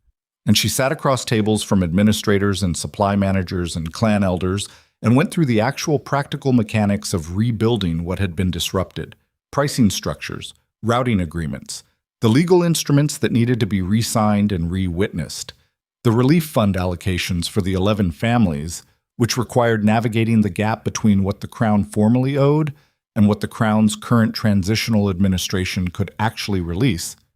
A gap she spent 3 weeks closing through the combination of documented obligation and sustained pressure. She was good at this. She had always been good at this.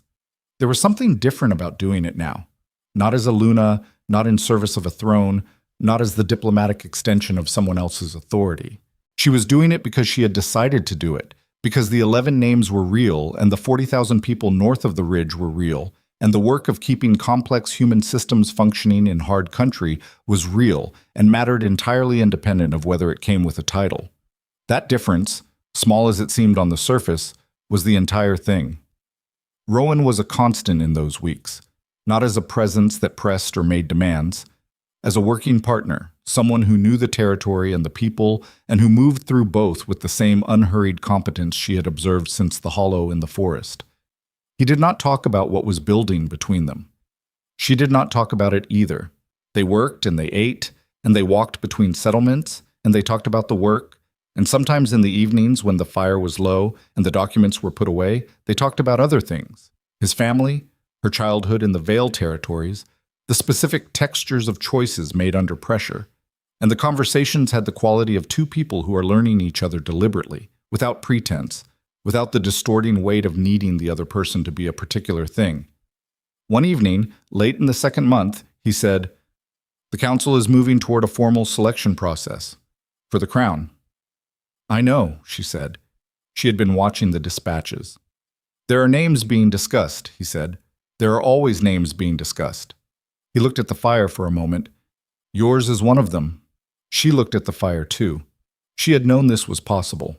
She had known it since the assembly, since the moment when she had stood on the dais steps with her bleeding arm raised, and the crowd had turned toward her with that particular quality of attention that was not just about drama or spectacle, but about the specific recognition of someone who had demonstrated, publicly and at personal cost, that they would not be managed into compliance. The crown was different from what she had thought it was when she was younger. She had understood it as authority, as the formal structure of power that allowed things to be decided and enforced. She understood it now as something more like obligation rendered permanent, the ongoing accountability of being the person who could not leave the room when the room was on fire. Not because you were trapped, but because you had the bucket. She thought about the version of herself from 4 years ago, arriving at the palace with the careful ambition of someone who believed that if she was good enough and loyal enough and patient enough, the structure around her would eventually reflect those qualities back. She had been wrong about that. The structure rewarded compliance. It had no mechanism for recognizing the difference between loyalty freely given and loyalty extracted. She had needed to leave the structure entirely to find out what she was made of underneath it.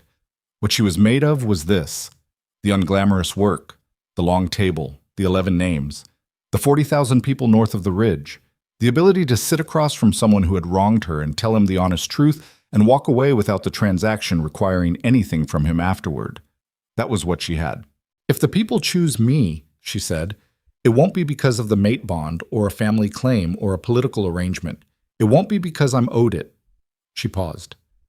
"And I won't take it if it comes with the structure unchanged.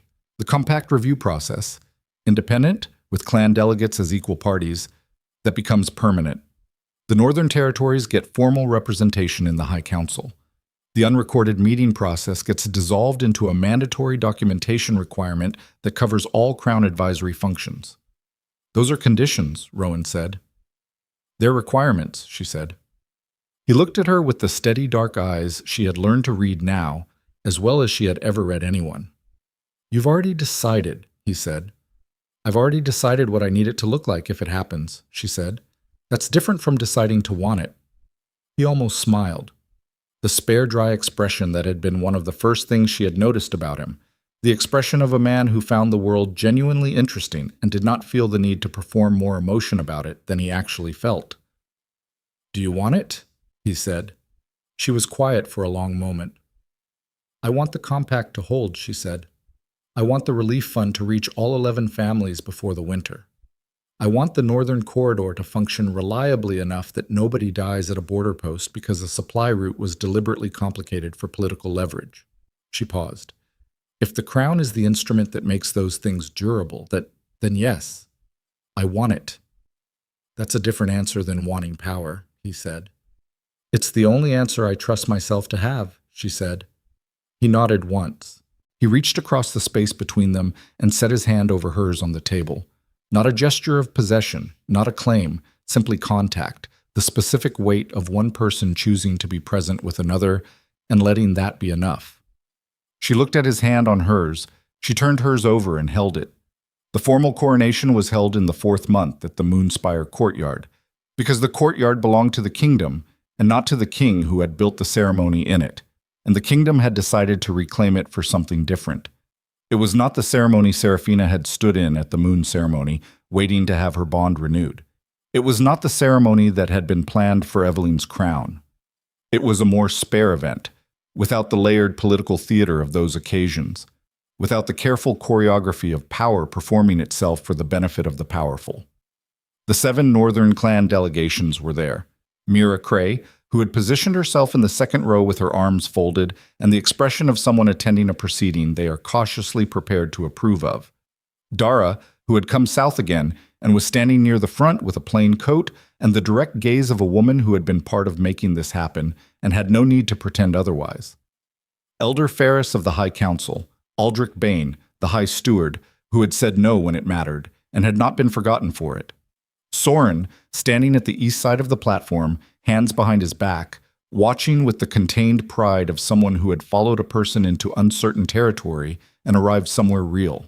Rowan, in the clan section, not on the platform, which was correct and which she had not asked for, but which she would have asked for if he had offered, keeping the distinction clean, because what was between them was not the machinery of this occasion, and did not need to be. The crown was placed on her head by Aldrich Bain, who had the grace to do it simply, without extra ceremony, and to step back and let the moment belong to the crowd rather than to the formality. The crowd was loud. Not the polite orchestrated applause of court events, the genuine volume of people who have been carrying something heavy for a long time and have just been told they can put it down. Seraphina stood in the noise and felt the weight of the crown, which was physical and real, and beneath it the other weight, the one that did not go away when the ceremony ended, the permanent accountability of being the person in the room who could not leave when the room needed something. She had spent 4 years trying to deserve a place beside a king. She understood now that she had been asking the wrong question the entire time. Deserving was not the point. Doing was the point. The doing itself, the long table, the 11 names, the 40,000 people, the compact documents, the testimony at the assembly, the blade that had hurt and had been necessary, the doing was the place where a person found out who they actually were, separate from the story anyone else was telling about them. She had found out.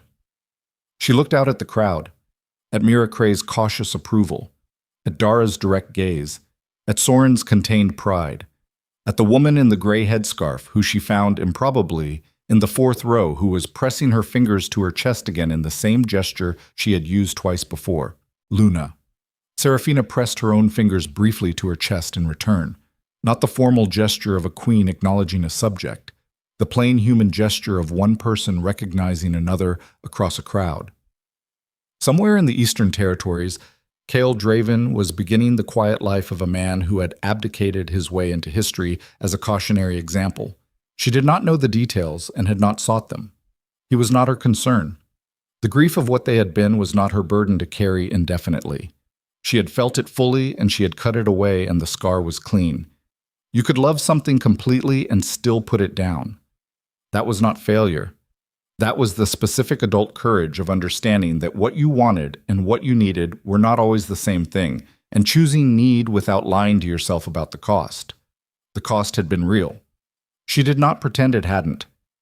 But the other side of the cost was real too, and she was standing in it, and the crown was on her head, and the compound work was waiting on her desk, and the compact restoration had 3 more phases to complete, and Rowan was in the crowd watching her with the expression of a man who had decided she was worth watching and was patient enough to let what was true between them arrive in its own time. She turned to face the High Council and the clan delegations and the assembled noble houses and the crowd pressed against the iron fence and all the work that was waiting. She had not been chosen because of a bond. She had not been chosen because of a bloodline or a claim or because the most powerful man in the room decided she was adequate. She had been chosen because she had walked north in plain clothes with a book and a list of names and had done the work anyway, in the dark, without knowing if it would matter, because the 11 names were real and the 40,000 people were real, and some things are worth doing because they are worth doing, not because they will be rewarded. History would remember this moment as the beginning of something. She intended to make sure it was. The crowd was still calling her name when she sat down and reached for the first document on the stack and opened it to the first page, because the kingdom was not going to run itself, and the winter was long, and there was work to be done. She began to read.